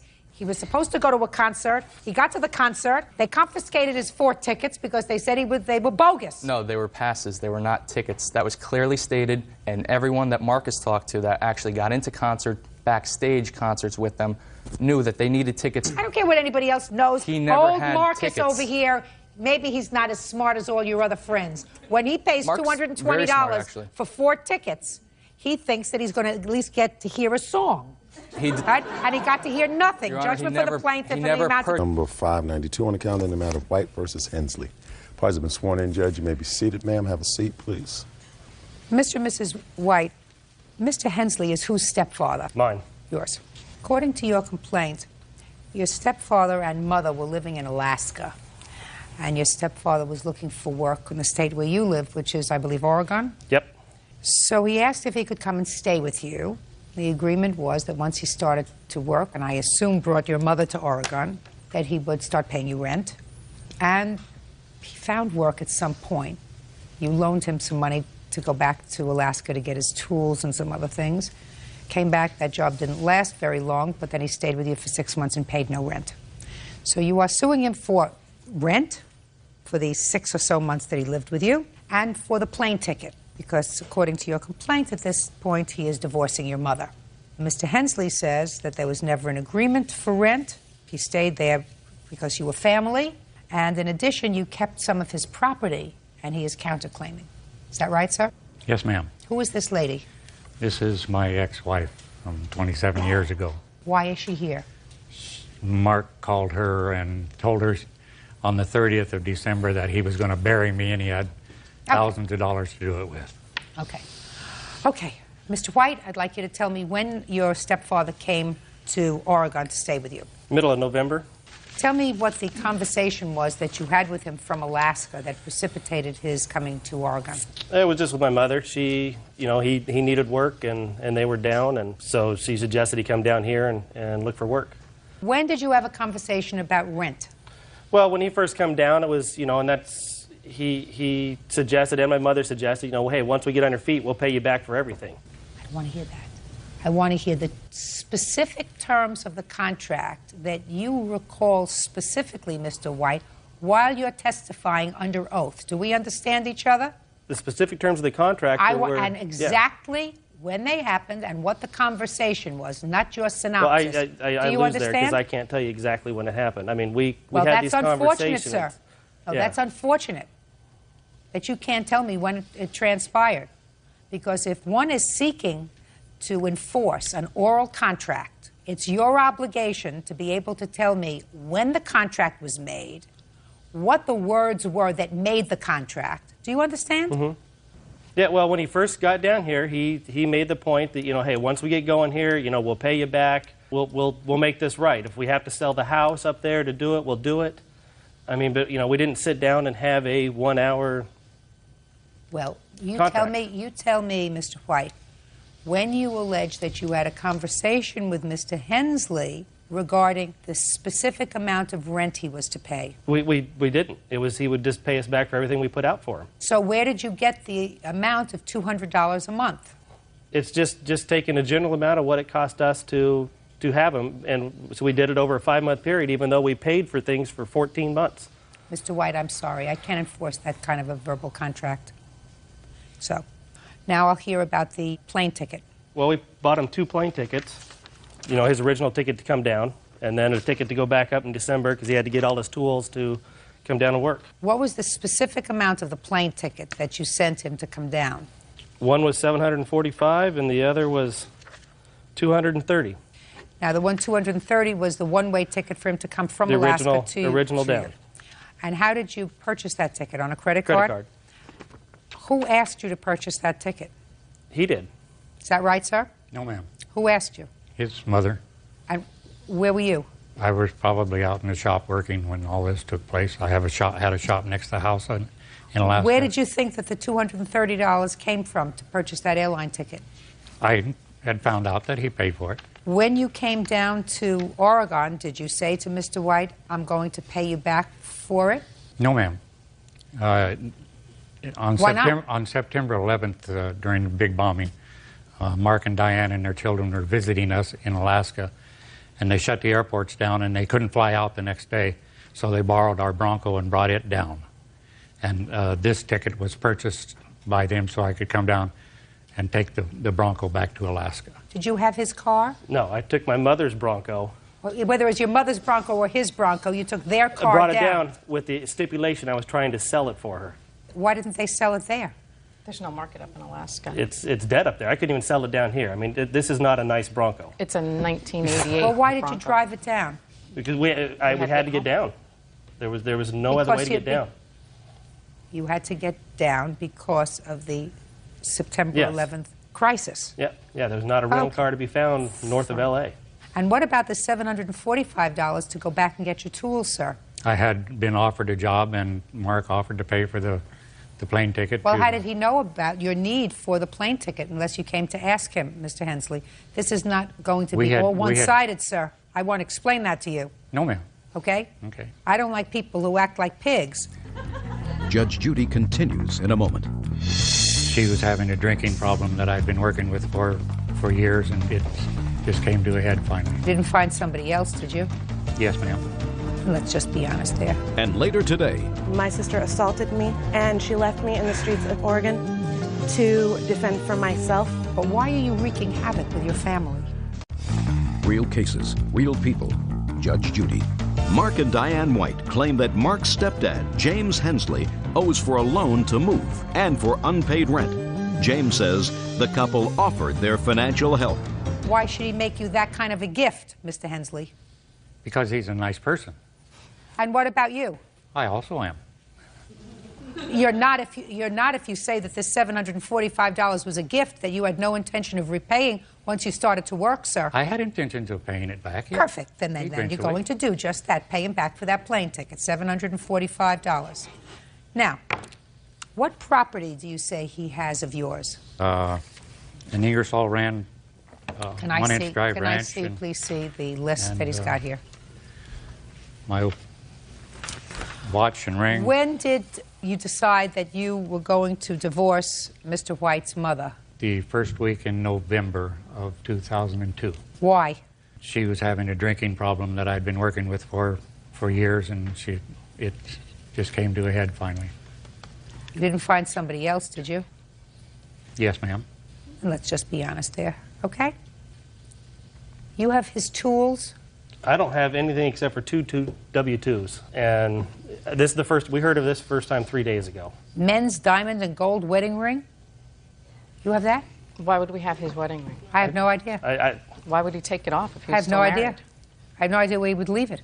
Possibly I can explain that. I'd like to hear it. Shortly after his mother and I decided to get a divorce, she told me that she had taken my ring and watch out of my drawer beside the bed and put it in a box and put some stamps on it and sent it to Mark. Sue the post office. Yes, ma'am. Set of jumbo box and wrenches. Do you have that? We don't have anything else that I know of. If he thinks he has something there, he can come look. Okay, fine. Then he can come and look. Wait, we can get a neutral third party to come look. I don't want this person in my house Well, again. then- My children have already been traumatized. Well, This then is a listen- man they called Grandpa. Listen to me. Listen to me. I Take your don't children want out for an hour. Have a police officer come with him so Oh, we can that'd look be for the fine. stool. Yeah, Take your children out just as long as there's notice. In any event, you owe him $745, and I've just cited on the counterclaim. Go and find your tools and your jewelry. What about Sue all the post rest of office. this? What? Well, I mean, we give him cash, which I have receipts for. Listen to me, Mr. White and Mrs. White. I understand that you are annoyed, and I understand that you are angry with him, and you have a perfect right to feel as if you were taken advantage of. You felt as if your mother was going to come down with him to Oregon and make a new life. Your mother is very hurt. Your mother is very upset at his behavior. That doesn't mean lawsuit. Do you understand? You had no... This has nothing to do with Fine. that. This has Good. to do with... And I'm telling you that you had no verbal contract that had the required elements of a contract, which is the specifics. Do you understand? What about the cell phone he took from us? What was your arrangement? He took a We cell got lawsuits planned. I said that I would let him use my phone, and he said he would pay us back. Did you say that you would pay him back if he No, used the ma'am. cell phone? You're No, such ma'am. a leech. He is. We got a 61-year-old kid we Leech. had dependent. Listen to me. If you did it as family, and if your mother came down, and if they lived together happily ever after, you would have been very happy to get your plane ticket back. Yeah, well, I guess we didn't Listen, realize he was having an affair listen, with this other woman. Listen to me, Mr. White. What you're suggesting to me is most of what he earned would go back to pay you back. That's what you're suggesting to me. That was never the intent until he decided he wanted out of this marriage. And then you felt as if you were taken advantage of. That's what I find. In any event, judgment for the plaintiff in the amount of $745. That's all. I do not excuse. You may step out. Well, the grandchildren and I get along pretty good. I don't know what the future holds. From the looks of things, not very good right now. And now the next case. All parties in the matter of Morrow versus Morrow. Step forward, please. 18-year-old high school student Stephanie Morrow is suing her sister, hairstylist Wendy Morrow, for the return of child support received on her behalf. Stephanie claims Wendy continued to receive money after she had moved from her home. Ms. Morrow, the defendant is your sister. Correct. And it is your claim that for a period of time, recently, when you were still under 18, you lived with her. You had some trouble at home. You moved in with your sister. Yes. And she was collecting child support for you from both your mother and your father. Correct. And then you had a disagreement with your sister. You left, and it is your claim that she collected child support even during the time that she was not taking care of you. You want that money back. Correct. Your sister says that that is not true, that she collected only 2 checks when you weren't there, and those checks were retroactive checks for money that had been owed to her for the time that you were, in fact, living there. Yes, ma'am. During what period of time did you live with your sister? I lived with my sister from August of 2000 until July 14th of 2002. Is that right? No. When did she live with you? August 99. 8/99. Until September 1st, or that what's that weekend? Labor Day weekend? Yeah, the Labor Day weekend. That weekend. Your Honor, I have here the initial shelter order from when I was placed in the care of my sister, and it states here that the initial shelter order was placed on August 31st of 2000. Had you lived there before? No. I might be wrong. There you go. Okay. What about through Labor Day weekend? Your Honor, on July 14th, 2002, my sister assaulted me in a car, and she left me in the streets of Staten, Oregon, to defend for myself. And from July until the end of August, I lived on the streets on my own. August of 2000 to July of 2002. And what were the support arrangements, Miss Morrow? Well, my dad is to pay, her mother's to pay $200 a month. That was between her mother and I. And our dad was to pay $335 a month, and that was through the state, Oregon State. Okay. The support money that you were receiving from her mother, I assume, was terminated, stopped coming. I didn't receive a check the month that she was not with me, no. Fine. That's not what you're talking about. You're talking about the check from your father? Mm-hmm. I'm talking about the check from my father. Okay. How many months do you allege your father sent checks to your sister when you weren't there? 9 months, Your Honor. Which 9 months? July, August, September, October, November, and December of 2002, January, February, March of, until March of 2003. Okay. I'll hear you. Okay. I have paperwork here stating how many checks that I've received since I've had my sister. And I have a total of 13 checks, I believe. Make that 15 checks that have been received in the total amount of time that I have had my sister. Let me see the paperwork that you have. Let's see if I can deal with this relatively quickly, because I think I know what happened.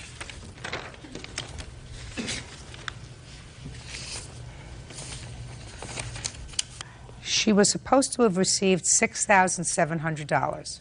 Yes. She received less than that. Yes. $3,787. Right? Correct. So there's $3,000 that she did not receive. No, the child support that I'm suing her for is the child support she received for the time that I was there on August 31st of 2002. There was a telephonic hearing with my father through the child support district. Yes. Where I was not with Wendy, and she claimed that I was, and if she would have told them that I was not with her at that time, they would have stopped sending her child support, but she did not. She acted as though I was with her, and so the child support continued. You have a court order that says that? Can I yes. see a court order? Because other than that, that's merely hearsay. Who is this person? This is my guardian, Terry Jury. Right here. It's... I don't know. Supposed to be at the top of the page. So what happened, your father was giving you money directly, is what he said, not her. Your father's position was that he didn't owe the kind of money that child support said he did. Yes. Because during the time prior to when a support order was actually entered, he was giving you money directly by check. Yes. Your father's position with child support enforcement was that he should be given credit for that money. And child support enforcement, which already conducted a hearing on that, said no. He can. Listen to me. Sit down. I didn't ask you to stand up. So I want to know, Miss Morrow, now that I've taken care of that, you went to live with your sister. You lived with your sister for 2 years. You lived with your sister because your mother threw you out. That was the reason. Clear. You're not living with your mother now. You're not living with your father now. Now you're living with somebody else who says that they're your guardian. They are my... I don't know how she's related to you. How is she related to you? She is not related to me. Fine. So now you're living with a biological stranger who's your guardian, who you want to get your money from now on until you're 21 years old. But why are you wreaking havoc with your family? Because, Your Honor, this isn't the first time that my sister has fraudulently taken people's money. What are you, a monitor? Are you a monitor? No. You went to live with her. You lived with her for 2 years at a time when you were in trouble. Why is it that you are creating such a difficult situation for your whole family? I'm not creating a difficult situation for my whole family. Oh, you are. You are. You're bringing in your mother, you're bringing in your father, you're bringing in her father, you're bringing in the courts. Eventually, she's going to get money for taking care of you. You're a big girl. You should have a job and take care of yourself. But why are you involving after people did nothing but be nice to you? Especially her. She took you in. She had no obligation to take you in. And I guarantee you, at the moment that she took you in, for the first week or 2 or 3 or 4 or 5, she wasn't getting any money. Because it takes time for the courts to get together and to get money. So I would suggest, madam, that you rethink, because you're not a baby anymore. She took care of you without compensation for a long time. She doesn't look like she's rolling in dough. Sounds to me, madam, in your 18 years, you've created enough trouble. Grow up. That's all. Parties are excused. You may step out. Ladies, have seats, please. Mr. Carrier, Miss Green was a former girlfriend of yours? Yes. And according to your complaint, she stole some money from you. Yes, she did. So tell me about it. It was the date that I left my job to go to my house because I had a break-in there. When did you have a break-in in your house? The same day. Did somebody call you that you had had a break-in? Yes, the cops called me and told me I had a break-in at my house. So you left your job immediately? Yes, I did. Where were you working? I was working at Pure Cuts Barbershop on my barber. I cut hair. Okay, and you got home, what did you find? I found my money. That's one thing that I did When you got home, were the find. police there? Was the police there? Yes, the police was there. Were they inside your house or outside of your They house? were outside the house. What evidence of a break-in was there? The back door to my house was kicked in, but when the alarm had went off, so they must have scared them and they ran off. And I went in the house and I checked everything. The cops came in, they checked everything with me. I did my rounds and everything, then I checked. So the police were with you at all times? Yes, they came in with me. Of course, because they were afraid there might be an intruder in there. Right. Okay.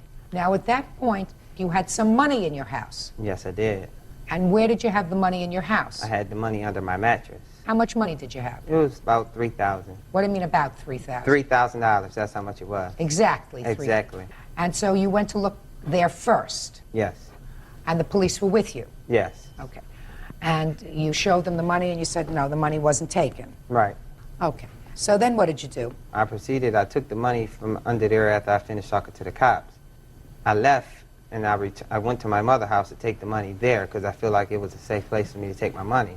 I walked in the house, my mother was gone, and Lenora Green was there. So I continued to put the money up. Was she still your girlfriend at that time? No, not at all. She said she was there to babysit the kids while my mother had run an errand. Okay. So I put the money in the dresser drawer, and then I left to go back to work to cut hair.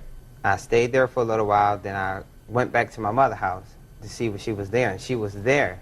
Then I said, okay, Mom, I want to show you where I put my money at. And I walked in the room where Lenora was sitting at, and I looked inside of the drawer, and it was gone, and she was gone. And that's about everything that happened. And I questioned her about it. I went straight to her mother's house, her house, and everything. I asked her, where's my money at, and everything, and this and that and the third. And she's still trying to give me this old runaround. And I know that she took it because she was the only one there. What time did you bring the money to your mother's house? It had to be about 2. In between 2 and 3. And what time did you come back to check on the money? About 4 o'clock. That's what time I came back because my mother, she wasn't gone that long of a time. I took the money there. I went back to the barbershop. I cut a head. It only takes me 20 minutes to cut a head. And after I finished cutting the hair... How far away is the about barbershop? 15 minutes. You didn't let me finish my question. How far away from the barbershop is your mother's house? About 15 minutes. 15 minutes there, 15 minutes back. You cut a head, so you just cut one head. You came right back to your mother's house. Right. Who else lives in your mother's house? Nobody. Her and the kids. And the kids are too little just for me to bring. Those are the only people that live there, just your mother and the children. My mother, my cousin Lisa, and the kids. Well, then you just added another person, your cousin Lisa. My cousin Lisa wasn't there at all. I just asked you who regularly lives there. My mother and Lisa. How old is Lisa? Lisa's 30. And she wasn't there when you got there? No, she wasn't. Okay, Miss Green, I'll hear from you. Yes, I was over his mom's house babysitting for her. She had to run and take care of some business. It was about 2 o'clock that he came. And when he came in, he asked where his mom was. And I asked him where my money was. What money? I loaned him $100 when we were together. That was the only time that I told him that I needed this money back. Did she have any discussion with you about money when you got there? Did she have a discussion? Yeah, did she have any discussion with you? Yeah, she said something about the $100. Well, that's what I'm asking And I you. told her that I will pay her as soon as I get a chance. As soon as I get it, I will give it to you. But you had it, so why didn't you give it to her? Because he lied. Because I didn't feel that I wanted to give it to her right then and there. Why? Why? Because I didn't want to give it to her. I mean, just the time, it's plenty of times she told me to wait on things. That's the thing, I'm going to tell her to wait. If I got it, I'm going to give it to you. And Well- she knows that I was going out of town. That was Tell me one what of the- she knows. I'm just curious. If you acknowledge the fact that you owed her $100 and she said to you, where's my money? And you had, according to you, $3,000. I just Well, for curious one, she as didn't- to, shh, you didn't let me finish. Just curious as to why you didn't say, well, I happen to have it, caught me at a good time, here's the $100 I owe you. At the time, I didn't want to give it to her. Okay, so go He's ahead. stingy. That's why. No, just tell me. So he said... So he said that he didn't have it, which I knew he was lying because every time I asked him for money, after spending it on him, he would lie and say he didn't have it. Okay, anyway, he went to the room, into his mother's room, and the baby was wet. He was in there for maybe 5 minutes. So I went in after him. I laid the baby on the bed. I changed the baby. I seen him over at the dresser, fiddling in the drawer. So after I changed the baby, I came out. Then he came out and he left. And when he left, yes, Your Honor, I did go back and look in the drawer to see what he was fiddling with because he always had You money. shouldn't have no business. He always has money and says he never has it. Okay, so you went to the drawer, you fiddled with it, and? I went and saw the money, and I took what he owed me. Which was? $100. How much money was in there altogether? Yeah, but don't tell me you didn't count it because... It was 3. He was right. It was 3. I did count it. It was 3, but I took what he owed me. If you took what you owed, man, you touched the money. You shouldn't have no reason to be I'm in the talking drawer, to the period. judge. Mr. Carrier, Thank you. Mr. Carrier, don't speak to her. Because he know he owed it to me anyway. He shouldn't even lie and said he didn't have it. That's true. Were you angry, Miss Green, that he lied? Yes, I was. I was angry. How angry were you? I was very angry, Judge, because I felt used. Right. Well, I feel used. Mr. Carrier, how used, Miss Green? Very used. Over 2 years worth, as long as about that time that we've been together. A lot more than $100 worth. That's all I took was $100. You felt used a lot more than $100 worth. I thought about it, but I didn't. I left it there. Maybe one of his other girlfriends took it. Wasn't nobody there. He was the only one there. Mr. Carrier, what part of don't speak to her didn't you understand? He don't understand anything. Real cases, real people. Judge Judy. Joseph Carrier says ex-girlfriend Lenora Green stole $3,000 from him. Lenora says she only took $100. Where'd you get $3,000 from? Cutting hair. Why don't you put it in a bank? I didn't have a bank account at the time. That's why I give my money to my mother, but she could put it inside of her bank account. Are you paid in cash? I just give my Are you mother. paid in cash? Yes, I am. Do you file tax returns? Yes, I do. Did you file tax returns last year? No, I didn't have to. Just answer my question. No, I didn't have to. Very interesting. Well, that was. Who is this? That's my sister, and she picked me up from his mom's house that day, and Tell me your name. I'm Michelle Funderburg. You picked her up that day? Mm-hmm. At what time? It was a little after 2:30. How many times have you babysat for these children? Often. I babysit her maybe a couple times. I keep in touch with her because she's a beautiful woman. Have you babysat for her since? No. She's angry? Yes. She's Actually, not she's over there at all. See, mind your business. Go ahead.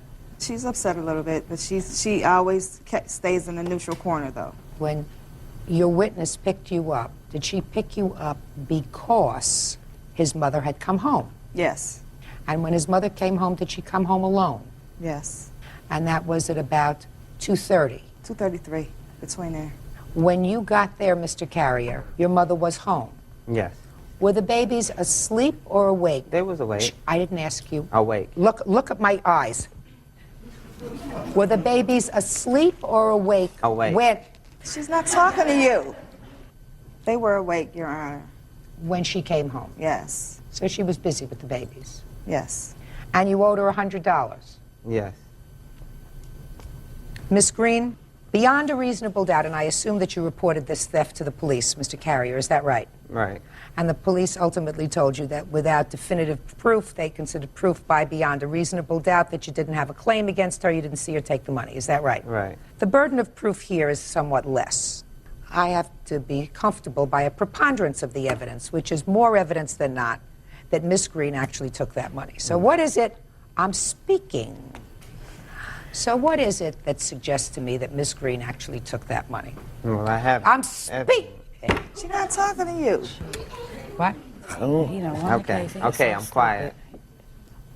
You think he got it? I thought he got it before.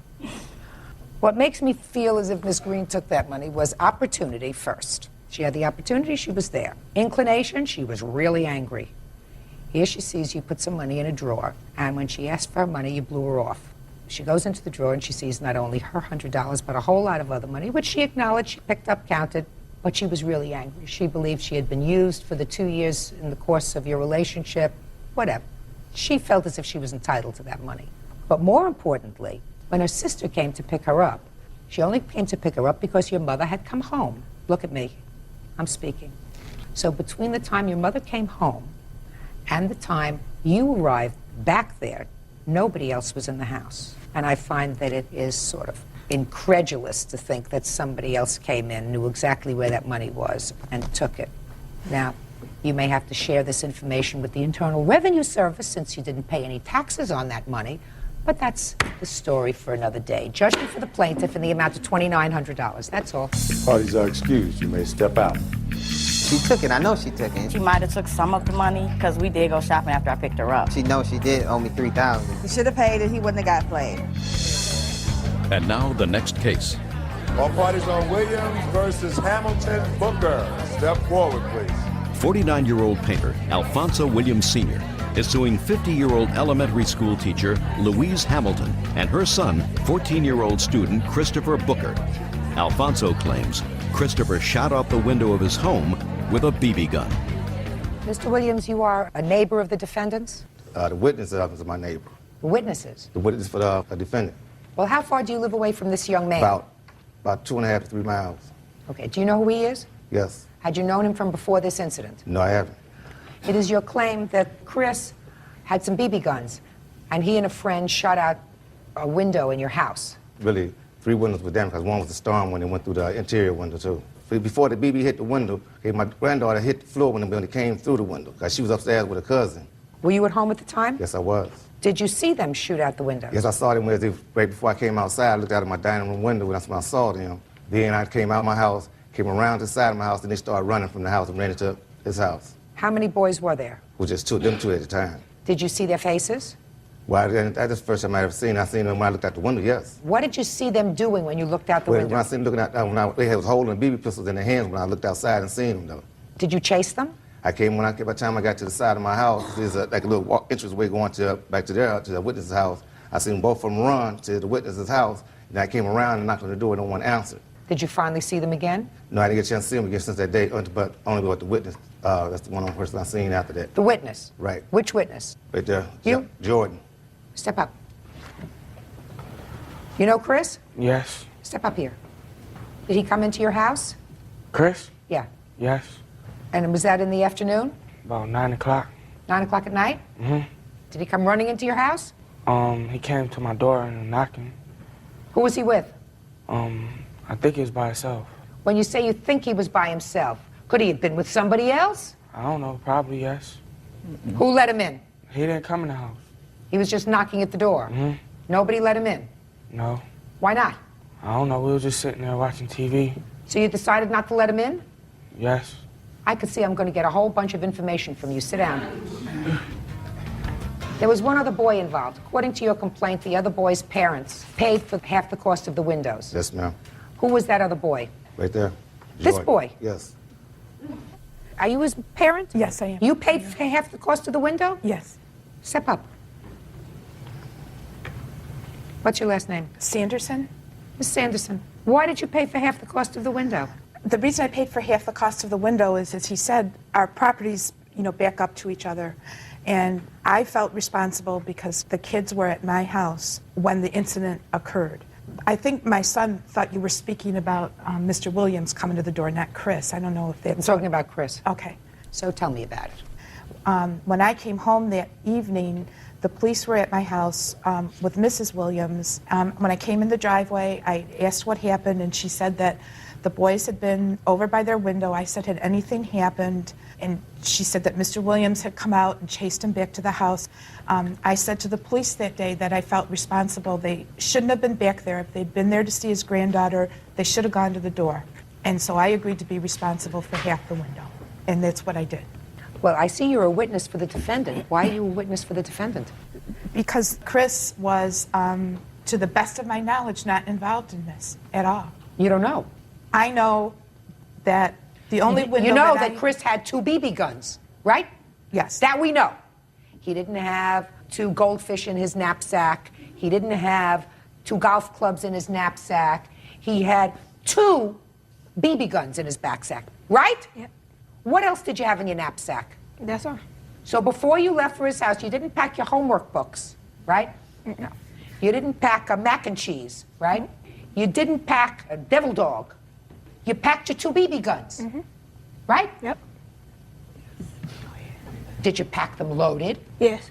And his window just happened to get shot out. Yes.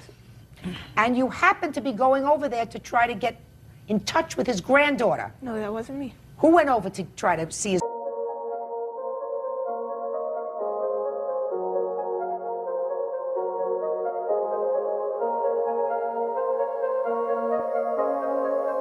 Hey, hey, hey. Shadows creeping, Patronus glow.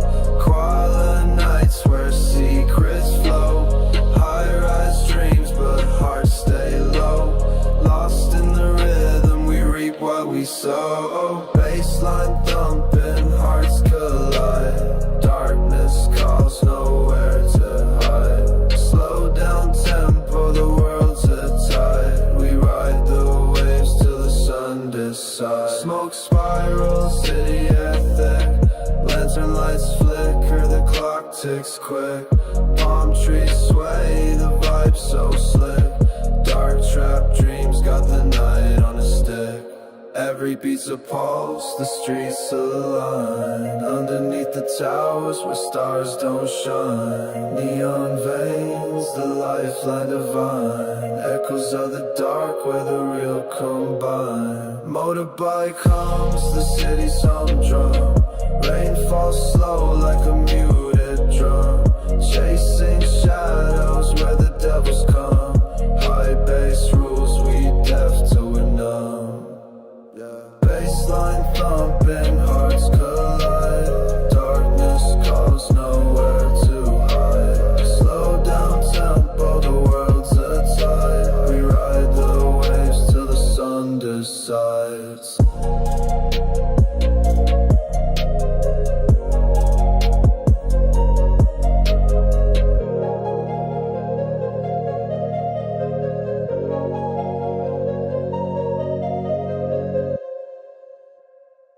Play around, you say, I'm going to shoot you, bend down, whatever. That's how children not only lose eyes, but they lose their lives.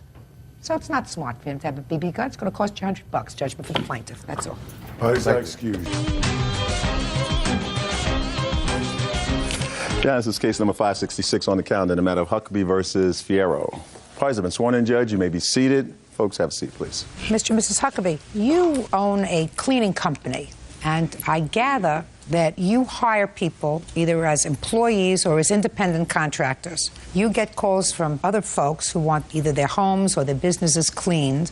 You send out your employees. Yes. They clean the house. You get a certain percentage of the money and they get the rest. Is that what happens? Yes. It is your claim that you retained Miss Fierro and she was with you for a relatively short period of time. And you claim that when she left, she went around to customers of yours, people who had been using your company for a long period of time, and slandered you to those people. Yes. Ms. Fierro says that she did not slander you at all. She merely went to your customers and she told them that if they wanted to, they could use her to clean instead of going through you. How long have you been in business? 9 months. What did you do before that? The same industry. I was a district manager for another janitorial firm. Do you have full-time employees in your company? Yes, I do. Was Miss Fierro one of those employees? Yes, she was. And when did she start working for you? December 6th of 2004. And how much was she paid? Because she has a counterclaim, and her counterclaim is for her last week's wages. Her initial starting wage was $8 per hour. Is that so far correct, Ms. Fierro? False. When did you start working for them? I started working for him December 9th. He says the 6th. You say the 9th. Okay, it was the 9th. Fine. You say you started working December 9th. Yes. And you were paid how much per hour? He told me he was going to pay me $10 an hour. I originally, when I hired her, I offered her a training wage because, as you know, as a discretionary procedure, you offer someone a lower wage, and then as they progress and you see their job performance, then you offer the option to move up from there. Essentially, $10 an hour is my top wage that I pay my employees. I never have ever started anybody at the top dollar wage per hour. So her wage was $8 an hour from day one. Is she paid by the week? Her pay periods were going to be weekly. How many weeks did she work for you? She quit on January 6th, so approximately 4 weeks. So the first week's salary that she got was for how many hours? Her approximate wage... Just a second. Just to answer my question, Mr. Huckabee. My question is the first week she came to work for you. I want to say approximately 32 hours. No, not I don't want to hear approximately. 32 hours. And what was her check that you gave her? Well, I tried to pay her through a payroll service. When she initially started, I gave her the entire hiring packet, and she was not willing to fill those out. Tell me how much you paid her the first week. $425 was for the first 2 weeks that I paid her. So the first week she worked 32 hours, and the second week she worked how many hours? I'm trying to 32. figure out. 32. So she worked 64 hours. Yes. Is that what you have, Miss Fierro? No. How many hours did you work? Okay, I work over 60 hours. Well, that's what he says. He said you worked 64 hours. Pay attention. Okay, 64 hours in 2 weeks. That's exactly what he said. Pay attention. Okay. And if you worked 64 hours in 2 weeks and you were paid $425. But I was not paid that amount. How much were you paid? Okay, $560 for the 2 weeks. Okay. But he paid me cash. Just a second. Okay, Judge, Quiet. after the first 60. week, I moved her wage up. Quiet. Now, if she worked 64 hours, she certainly didn't make $640. So I'm going to find that I agree with you that as a trainee, she was making $8 an hour. So what you started to say to me was the first week she was paid $8 and the second week she was paid $10. Is that what you're telling me? I want to say I moved her to 9, and then I gradually moved her to 10. Okay, I buy that. Ms. Fierro, that's what I find, madam. Not that he agreed to pay you 10. All right. What happened in January when she left? Well, throughout the course of the first month, her initial solicitation for employment, she came to me as an employee to be put on my payroll. I essentially gave her a payroll hire packet to go through my payroll service. For the first week, I contacted her every day to request the documentation back so she could be on the payroll service. Then after the first week, I was with her at one of the actual houses that she was taking care of for me, and she just, I don't know if she slipped or if she just decided to confide in me that she owned her own janitorial business. Well, had I known that from day one... Put your papers down, Ms. Fierro. Had I known that from day one, that's a conflict of interest, and that could have been very detrimental to me hiring another competitor to do my business. Of course. But at the time, my wife was in her third trimester. We were unable to meet our needs for our clientele, so I was stuck. How many employees did you have at that time? Just her. The employee that I had was quitting. So your whole company is one employee? I had another employee that was training her at the time. So you had 2 employees? Yes, when she was hired, yes. She was one of 2. And the other employee was leaving? Yes. So then you were going to have 1 employee? Yes. That's her? Yes. Now I got it. Okay. So you let her go, or she decided to leave in January? Yes. After the fact, I found out that she was an independent contractor. She had her own janitorial business, the whole 9 yards, same thing as us. Being in a critical state, though, I was unable to, let her go. She already knew my accounts. I needed to continue business. I said, okay, we're going to switch it. You're going to be 1099'd. Here's a 1099 form. I handed it to her. I said, this is what you're going to need for documentation so I can pay you and that we're legal within the, the tax system. She said, okay, I will get it back to you. Well, over the course of the next 3 weeks that led up to January 6th, she continued to make excuses of why she wasn't returning the paperwork back to me. She lost the papers. So finally, upon January... Is that right, Ms. Fierro? No, it's not right. I believe him. I have the papers I here. believe him. I don't care whether you have the papers there. You never got them back to him. I did not, My Honor, because I only worked for him 5 days. Just a second. Are you telling me now that you only worked for him 5 days? Yes. Listen to me very carefully, madam. I don't think you would know the truth if it came up and slapped you in the face. You just said to me not more than 5 minutes ago that he paid you $560, right? Yes. That's what you told me he paid you. That's far more than for 5 days. Then you have a counterclaim, and your counterclaim says that he didn't pay you for your last week's wages, $625. So how could you have worked for him only 5 days? My Honor, this is cleaning the church. That's just the church, what he has me here for. We have her here for everything. They have you here for everything, madam. You just told me you only worked for him for 5 days. Why didn't you get the paperwork back to him? Because they never asked for it. You mean that they gave you the paperwork? Yes, they did. Look at me. They gave you the paperwork. And what did you think you were supposed to do with the paperwork? Decorate your bathroom with it? Judge Judy continues in a moment.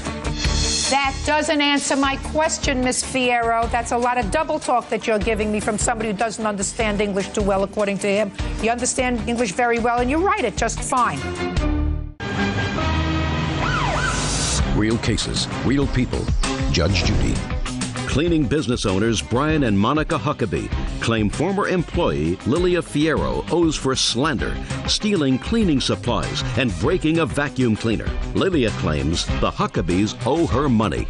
I don't like people who come into court and don't tell the truth. My Honor. You are not telling me the truth. My Honor, I have the proofs here. Do you want to see them? I want to know, madam, why is it that you didn't give him back the paperwork that he gave you? Because he told me he didn't need them. I told her I didn't need the payroll company service because I found out she was an independent contractor, so I needed a 1099. 1099. So right. that's what I Here are the didn't get papers back. that he gave me. I don't need them. I have my Miss Fierro, Miss Fierro, put it down. Miss Fierro plays a little free and loose with the truth. My Honor. How long have you been in the cleaning business? 15 years. Am I correct that you run a business that's similar to Mr. Huckabee's? You provide cleaning services for people? Yes, I do. So why did you go to work for Mr. Huckabee? Because I'm a single mother and I have a boy that goes to the university and I didn't have a car. I had an accident and he knew about it. That's why I was working part-time after cleaning my houses during the day. Your Honor, the car thing, she had a pickup ever since day one. That's my son's car. She came to us asking for a vehicle. Yeah. All She right. came to us. Just a second. Okay. Okay. Now, what proof do you have that she went to your customers and slandered you to your customers? I do not take letters, sir. Okay. Do you have a customer here? Well, Is this I have a customer? witness here, and the witness is an actual individual contractor as myself. He was there on the premises at one of my specific accounts on the days that she was going to solicit and steal my business away. Just a second. Solicit and steal your business away, sir, is not the same thing as slander. You do understand that? Yes, I understand. Okay. Step up, sir. Tell me your name. Stephen Tidwell. Do you remember what date, if at all, you saw Miss Fierro? Yes, ma'am. It was January 31st. I was there doing billing, getting POs when I was... Where were you? It's one of Mr. Huckabee's accounts. And you were there because you also do work for them? Yes, on a construction company. We did some wiring, some stuff in there. Did you see Miss Fierro? Yes, I did. Were you there when she had a conversation Yes, with... I was. What did you hear her say? I didn't hear the beginning of the conversation. I was in the back talking to the building management. She walked up. At that time, the front desk lady came back and grabbed me and asked me to go up to the front and listen, make sure nothing happened. From what I did hear, Mrs. Fierro was complaining, arguing, saying she wants money. She was complaining? Her English isn't that good, ma'am. Her English is just fine. Okay.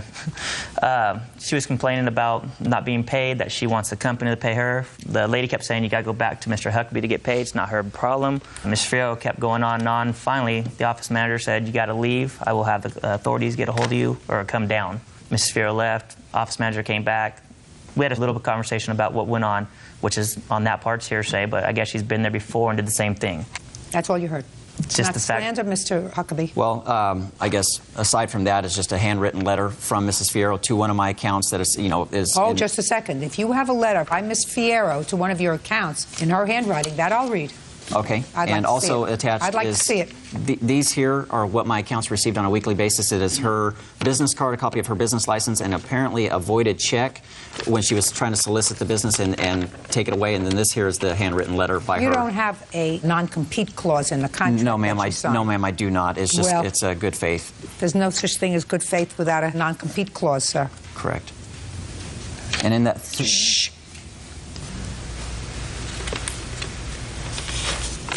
Well, it's clear to me that she was trying to take your business away, sir. Might I add a couple more issues just for food for thought? Go ahead. She also went to my place of worship, my church, and she, on probably 7 separate incidences, she went to my particular pastor and demanded that he call me and have a personal, I guess, spiritual visit with me to pay my dues to Mrs. Fierro. And well, pay your dues. What I gather was in dispute is $225 because you offered to give her, according to what I've read in the complaints and the answer, $400 to settle all claims. Is that right? $400 was... Just answer my question. Yes. And she would not accept it. She said you owed her $625. So the dispute here is involving $225. No, ma'am. The dispute is involving actually $8,400 because the damage is done by Mrs. Fierro. I'm not talking to you, sir, about your claim. I'm talking about her claim. Her claim, yes, ma'am, $400. Is about $225 because you offered her $400. She said, I'm not taking it. I want $625. Actually, I offered her $420, so it's $205. And when did you offer her $420? $420 was on January the 9th. I was at her front door with the local police department trying to have her initially sign a receipt, the necessary W-9 form, and to hand over her payment and to obtain our personal equipment and cleaning supplies back. She had your equipment? She still yes, does. She still does. You still have his equipment? Yeah, because I asked him to come and get it at my house, and he never came by. We came with the police department, and the police, of course, they tried to do the peaceful transaction, and she wasn't willing to comply, and they told us to go home.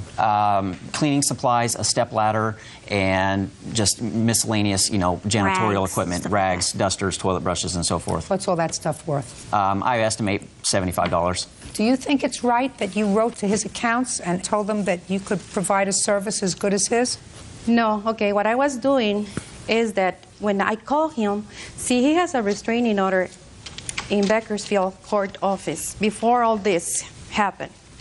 And then when I was served, I asked him, I said, why do I need to go to court with a restraining order if you are the one that owes me money? And he said, because you don't have to go to the accounts that you were cleaning for me, because they had been told that if Why they see did you go to his... Listen, he got a restraining order for a reason. I'm asking you a question, Ms. Fierro. Okay. Why did you write to his accounts, go to his accounts, and tell them, here is my business card. Okay. I'm licensed. I can do the same work. Why did you, from a moral standpoint, go to his accounts? Because I wanted to talk to them, and they never wanted to talk to me. Wanted to talk to them about what? About what he had said to me on the phone. Do not even go to the accounts, because they had been told that if they see you, to call the police on you. Because they're my account. That doesn't answer my question, Ms. Fierro. My question to you, madam, is he hired you.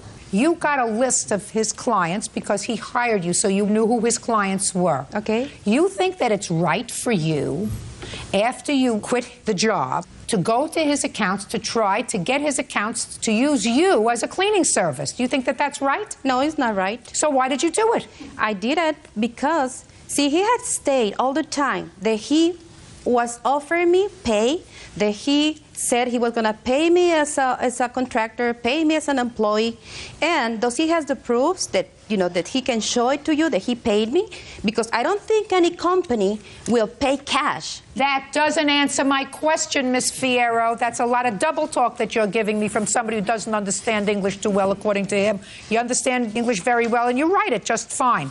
And what I'm asking you, madam, is did you think it was right to go to his clients and try to steal them away? No, I was not trying to steal them away. All right, your counterclaim is dismissed, Miss Fierro. If he owed you $400, you should have taken it, because you're not getting a penny from me, but neither, sir. I'm speaking.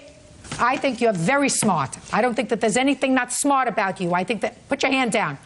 I think that this was a nasty thing that you did to somebody, to go and try to take their customers away, to tell them, I can do the same kind of job from you. Here's my business card, here's my license, here's my check. He doesn't have a company, he doesn't have separate checking. I mean, these are all things that you wrote to a customer of his. They're really not nice. And you went to his customers, not the right, I'm speaking, not the right moral thing to do. But you don't have a case against her, sir. Do you understand? She is able to do that unless you have a non-compete clause. Well, I guess you have no proof. Just the defamation of character, the things that she was going along saying. Listen to me. You have no proof of that, sir. Can I, ma'am, no. Other than you already letters. Testified. And nothing in your testimony, sir, was just the slanderous. tone of her voice, though. When she, if it I don't takes them care to come about her get tone. me. Listen to me. I don't care about her tone of voice.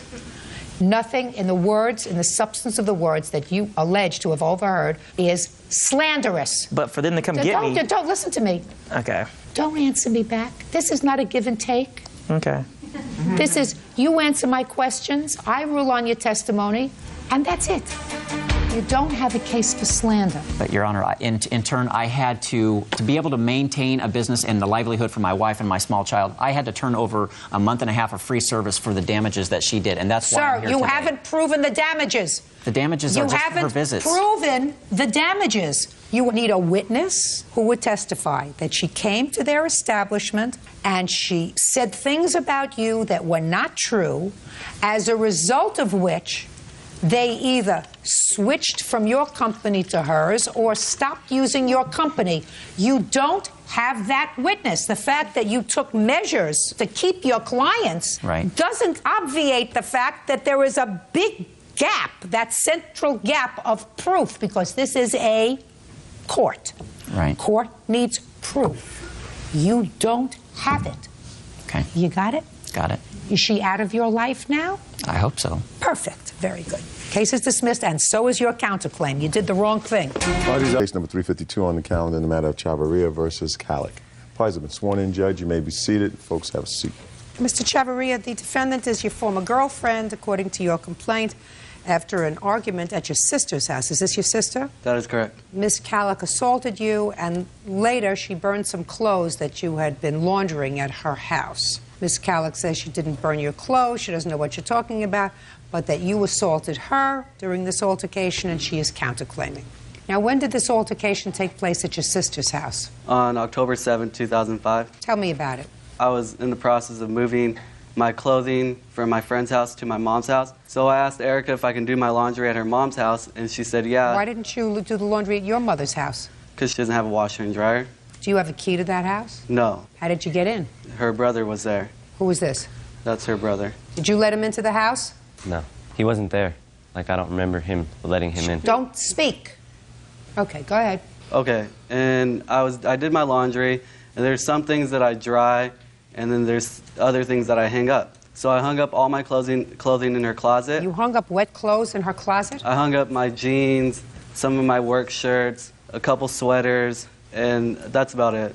Go ahead. So I went and picked her up at about 12:30. Where did you pick her up from? From school. Where do you go to school? At Spokane Community College. What are you studying? I'm going for administrative systems. What time did he pick you up at school? 12:30. And where did you go? We went back to my house. When you got back to your house, was his laundry dry or wet? When he left him from his friend's house, they were still in his trunk. He never did laundry at my house. He was going to, but we ended up going to go look for apartments to live in. How do you know they were in his trunk? Because he had brought them from his friend Mike's house. What I meant.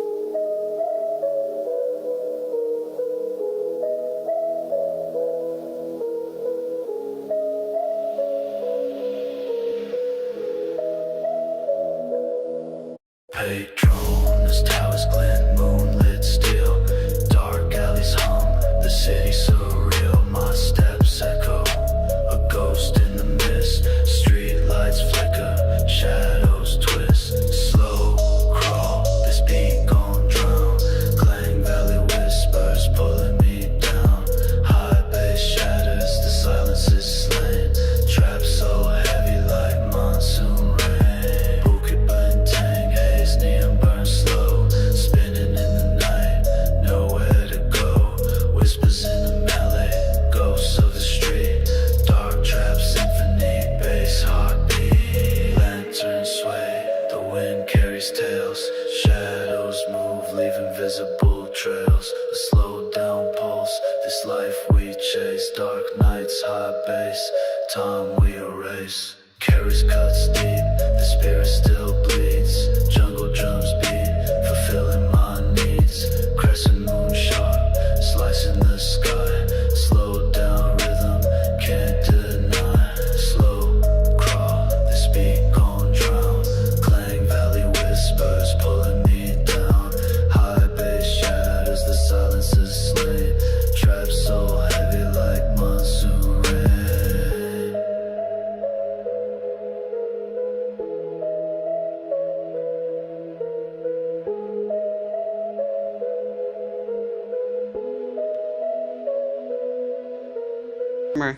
Okay, well, now we get to the grab part. You grabbed the phone from her hand. And what happened when you grabbed the phone from her hand? I told her to leave my sister's house. You grabbed the phone from her hand. Did she pull back? No. She just gave you the phone? She didn't give it to me. She tried to keep it in her hand. Well, that's what I'm asking you. Pay careful attention. Life has a certain rhythm to it. There are certain natural things that happen. Yeah. And when you get to be my age, things become more natural. You know, if it doesn't make sense, it usually doesn't happen. So that she's talking to the ex-boyfriend on the phone. You go to grab the phone out of her hand. She pulls back. You pull back. So now you're in a struggle for the phone, right? Correct. And then what happened, sir? So I had the phone in my hand. How did you do that? I took the phone from her hand. You overpowered her. That is correct. And?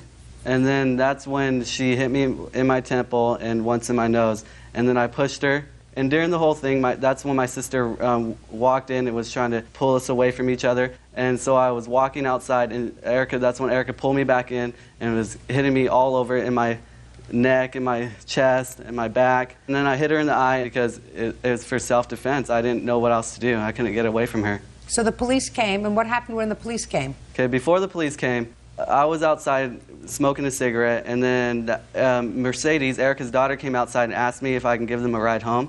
I said, yeah, and that's when Erica came barging outside and slammed the door open, and the door hit Mercedes in the face and gave her a bloody nose. And I was like, Erica, what are you doing? And then she said, look at my eye. And then I was like, I was like, look at my face, Erica. Look at what you did. If you didn't hit me first, I wouldn't have to defend myself. What injuries did you have on your face? I had cuts and bruises above my eye, under my eye. I had a couple lumps on my head. And when the police came, did they arrest you? No. Did they arrest her? No, because she wasn't there. She left before the police came. Did you Can file I tell my part of the story? Because this. I'm going to get to you. Okay. Well, no. I'm going to get to you. Okay. Does anybody have a copy of the police report? No. No. According to the plaintiff, you had a prior incident involving domestic violence with him. Is that true? Correct. When was that? June 2nd, 2005. Were you taken into custody on that day? Yes, I was. How did you assault him? I slapped him. So that you're not a stranger to slapping him. Oh, no. I've done it before. Judge Judy continues in a moment. Just because you're the woman doesn't give you the right to put your hands on another person. And if you put your hands on another person, you hurt them a little bit, and they hurt you a lot, that comes under the category of too bad. And later today, If you don't pay child support for your child, you're a bum. Yeah, basically. Perfect. It would have been his second time going to jail for not paying his child support. That's a bum times two. real cases, real people. Judge Judy. 19-year-old Gabriel Chavarria says ex-girlfriend Erica Kallick owes for burning his clothes and punching him. Erica is countersuing, claiming Gabriel gave her a black eye. What happened when he pulled the phone away from you? He didn't even pull the phone away from me. So tell me what happened when he came into the bedroom, which you acknowledged that he did. Yes. Came into the bedroom and you got into a heated argument about you're allegedly speaking to a former boyfriend. I wasn't speaking to anybody. It was his friend Mike that was talking to my ex-boyfriend because they're friends and they were going to go out to a party or something. So you never got on the phone to say hello? No, Okay. never. So when he came inside and said, what's going on? Let me hear. He stood up and, well, I stood up because I was sitting on the floor. And What were you doing sitting on the floor? We were all sitting on the floor. Who's all? Me, his friend Mike, and his other sister. You mean the two of you weren't alone in the room at the time? Oh, no. Go ahead. And I stood up because he got on the other line and he heard my ex-boyfriend talking, but I wasn't speaking to him. So he came in and said that I was trying to call him, and it's just common sense that why I wouldn't call my ex-boyfriend at his sister's house. So I stood up and he was calling me all these names and pushed me, so I pushed him back and he hit me in the room. It wasn't in the living room or where he said it was. It was in the room, and I fell back on the bed and got up and then pushed him again, and we just kind of got in a fight, but I didn't punch him or slap him or anything. And then he had a scratch right here, and that was the only thing that he had. I have pictures. Just a second. He had a scratch from what? Well, I'm guessing I scratched him. I don't remember. Well, you must have scratched him because according to you, all I heard was I pushed him. No, and then we got into a fight. But I didn't punch him or anything, like he said. You scratched him? Yeah. What do you mean, yeah? I guess. Let me obviously ask you this question, madam.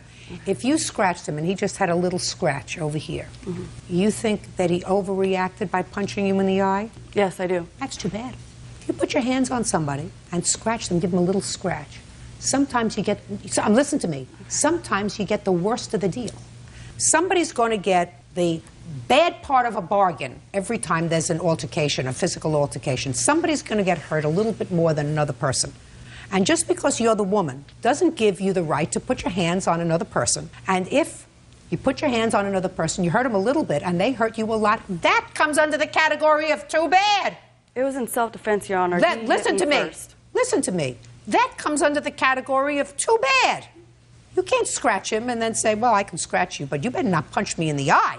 You better not give me a black eye. Now, when he gave you the black eye, were you angry? Of course. And then you went home with your daughter. Now, did you hurt your daughter that day? No, I didn't. She got a bloody nose, but I did not do it. Well, who did it? I don't know. That should have been your primary concern, not your black eye, how your 4-year-old daughter got a bloody nose. It wasn't. That was not my concern. Listen to me. Because according to him, he says he knows how your daughter got it. You came, you opened the door on her face, and that's how she got a bloody nose. Then you put her in the car and you took her home. When did you notice her bloody nose? Right away, right when it happened. Well, if you noticed it right when it happened, how did it happen? Because my back was faced toward her, and then she started crying. I said, what happened? She goes, I got hit in the nose, and it was bleeding. That's the only thing. Then I grabbed her and walked downstairs and walked to my mom's work because he wouldn't give me a ride home. Let me see an inventory, sir, about what you allege was in her house. All my clothes were in her house, but I had to go and get new clothes. These are just the receipts of all my clothes that I had to buy. And here's a letter from my supervisor from all the scratches and cuts and welts on my head. Listen to me. I believe she assaulted you. I believe that you hit her and gave her a black eye. Terrific. That's quite a way to behave in front of a 4-year-old. Put your hand down. You went in there angry. If I believe what you say, sir, if I believe what you say, which is different from what she says, you put your hands on her first, only by trying to take the phone away from her. That is You correct. struggled over the phone. You have no right to put your hands on anybody in an aggressive way. Put your hands on her in an aggressive way. If I believe you, I believe somewhere in between these two stories is the truth. But if you each wound up with a couple of scratches and a black eye, it sounds to me like you deserved each other. How do you know she burned your clothes? My sister called her later that night and asked Erica how she was doing, if her eye was okay. Up here. Tell me your last name. Chavarria. Did you speak to her later that day on the 7th of October? Yeah, I called. Just a second. You called to ask her if her eye was okay? Yes. What did she say? She said it was still black. It was still hurting. And? I asked her how her daughter's bloody nose was, and she said it was better. And I said, well, Erica, don't throw away his clothes. And she said, no, tell him I'm going to burn him and throw him away. I said, Erica, don't cause drama, because, and then she's like, no, and then she hung up on me. Sit down. You had jeans, sweaters, work shirts. How many work shirts? About 10. Get out of here.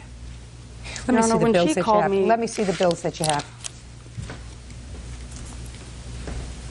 Donna, can I say something? Go ahead. When she called me, she never asked about his clothes because his clothes were never at my house. She asked me if I was okay. And I was like, yeah. I said, why are you going to call, now and ask me if I'm okay when she didn't try and do anything when he hit me? What about when you hit him? What do you mean? Did she try to do anything when you hit him? No. She tried breaking us up and saying, Gabriel, just stop. All the clothes that you purchased, sir, were $453. Judgment for the plaintiff in the amount of $453. Your counterclaim's dismissed. That's all. Parties are excused. You step out. I didn't want to be with him anymore. I was showing it. He obviously got the hint now. She never even hinted that to me. He had a car. He gave me money, and so that's why I was with him. See, that shows you the type of girl she is right there. And now the next case. All parties in the matter of Torres versus De Jesus. Step forward, please. 23-year-old Ileana Torres is suing her ex-fiancé, 25-year-old Benny De Jesus, for a loan to pay his child support. Ileana says Benny was in danger of going to jail for the second time.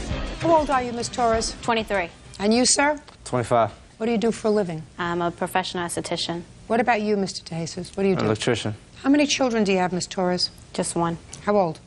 He's 5. Does he live with you? Yes, he does. Who supports him? I do. How many children do you have, Mr. De Jesus? One, Your Honor. Where does that child live? Lives with his mother right now. And who supports your child? Well, I pay child support every month right now, and she has physical custody of him. Do you pay child support for Miss Torres' child? No, ma'am. Because it's not your child. Yes, ma'am. It would be stupid for you to pay child support for Miss Torres' child because the child doesn't belong to you. Yes. Child has a mother and a father, Yeah. and the mother and father should pay child support. Yes, ma'am. So this is what your lawsuit is about, Miss Torres. You and Mr. De Jesus had the unfortunate experience of being engaged to each other for a period of time. And while you were so involved, Mr. De Jesus fell behind in his child support, among other things. But this is what your lawsuit is about. And is your claim that you made a loan to him so that he wouldn't go to jail to pay his child support. Yes. Now, Mr. De Jesus says she paid the child support. You acknowledge. Yes, I did. Yes, she paid it for me. But it was a gift. Now do you understand my preliminary questions? Oh, yes. Clear as a bell. So I asked you a couple of seconds ago, Mr. De Jesus, you wouldn't pay child support for her child, right? Yeah. Because the child's not yours. Nope. Child has a mother and a father. Yep. Parents are supposed to pay for their own children. Yeah. Right? Right. And if you don't pay child support for your child, you're a bum. Yeah, basically. Perfect. How much did you give him to pay the child support? $2,400. And how much time was he facing in jail if he didn't pay the child support? 2 years. Ah. It would have been his second time going to jail for not paying his child support. That's a bum times 2. Now, Miss Torres, I mean, he's easy to take care of. You know, I could take care of 10 of him with this pinky. 10 10 of him. My question to you is, you don't look like a marginal person, articulate. You look somebody in the eye when you speak to them. You have a child that you support, lives with you. What are you doing with him? I mean, are things so desperate out there that you got to pick a bum who's got one child and has fallen behind twice in child support to the extent that the second time they were going to put him in jail for 2 years? You're going to get your $2,400 because that's what he owes you. Because he doesn't want to pay for your child and you shouldn't have to pay for his. Right, Mr. DeJesus? Yeah, right. It wasn't $2,400. She only gave me $1,000. The rest of it I raised myself. Show me the $2,400, Ms. Torres. She knows that it was $1,000 that she gave me. This is the check. And the rest of it was raised up. This is the check that I had signed. Together. This is where it came out of my son's bank account. Because the money was deposited in there so that we could write a check out for it because I can't get cash. And I got my money in there.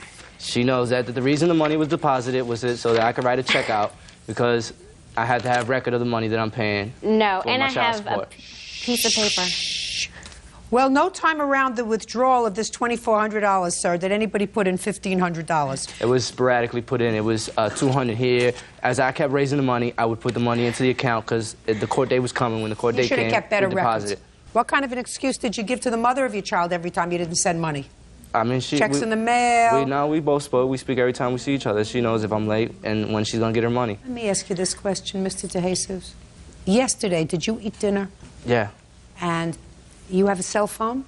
No. You have a regular phone? No, actually, no. Thanks to Miss Torres here, I don't have nowhere to live actually right now. I was paying for everything for you. She took my car. Miss Torres, threw my clothes away. Does he have a problem that's eating up the money that he's earning from being an electrician?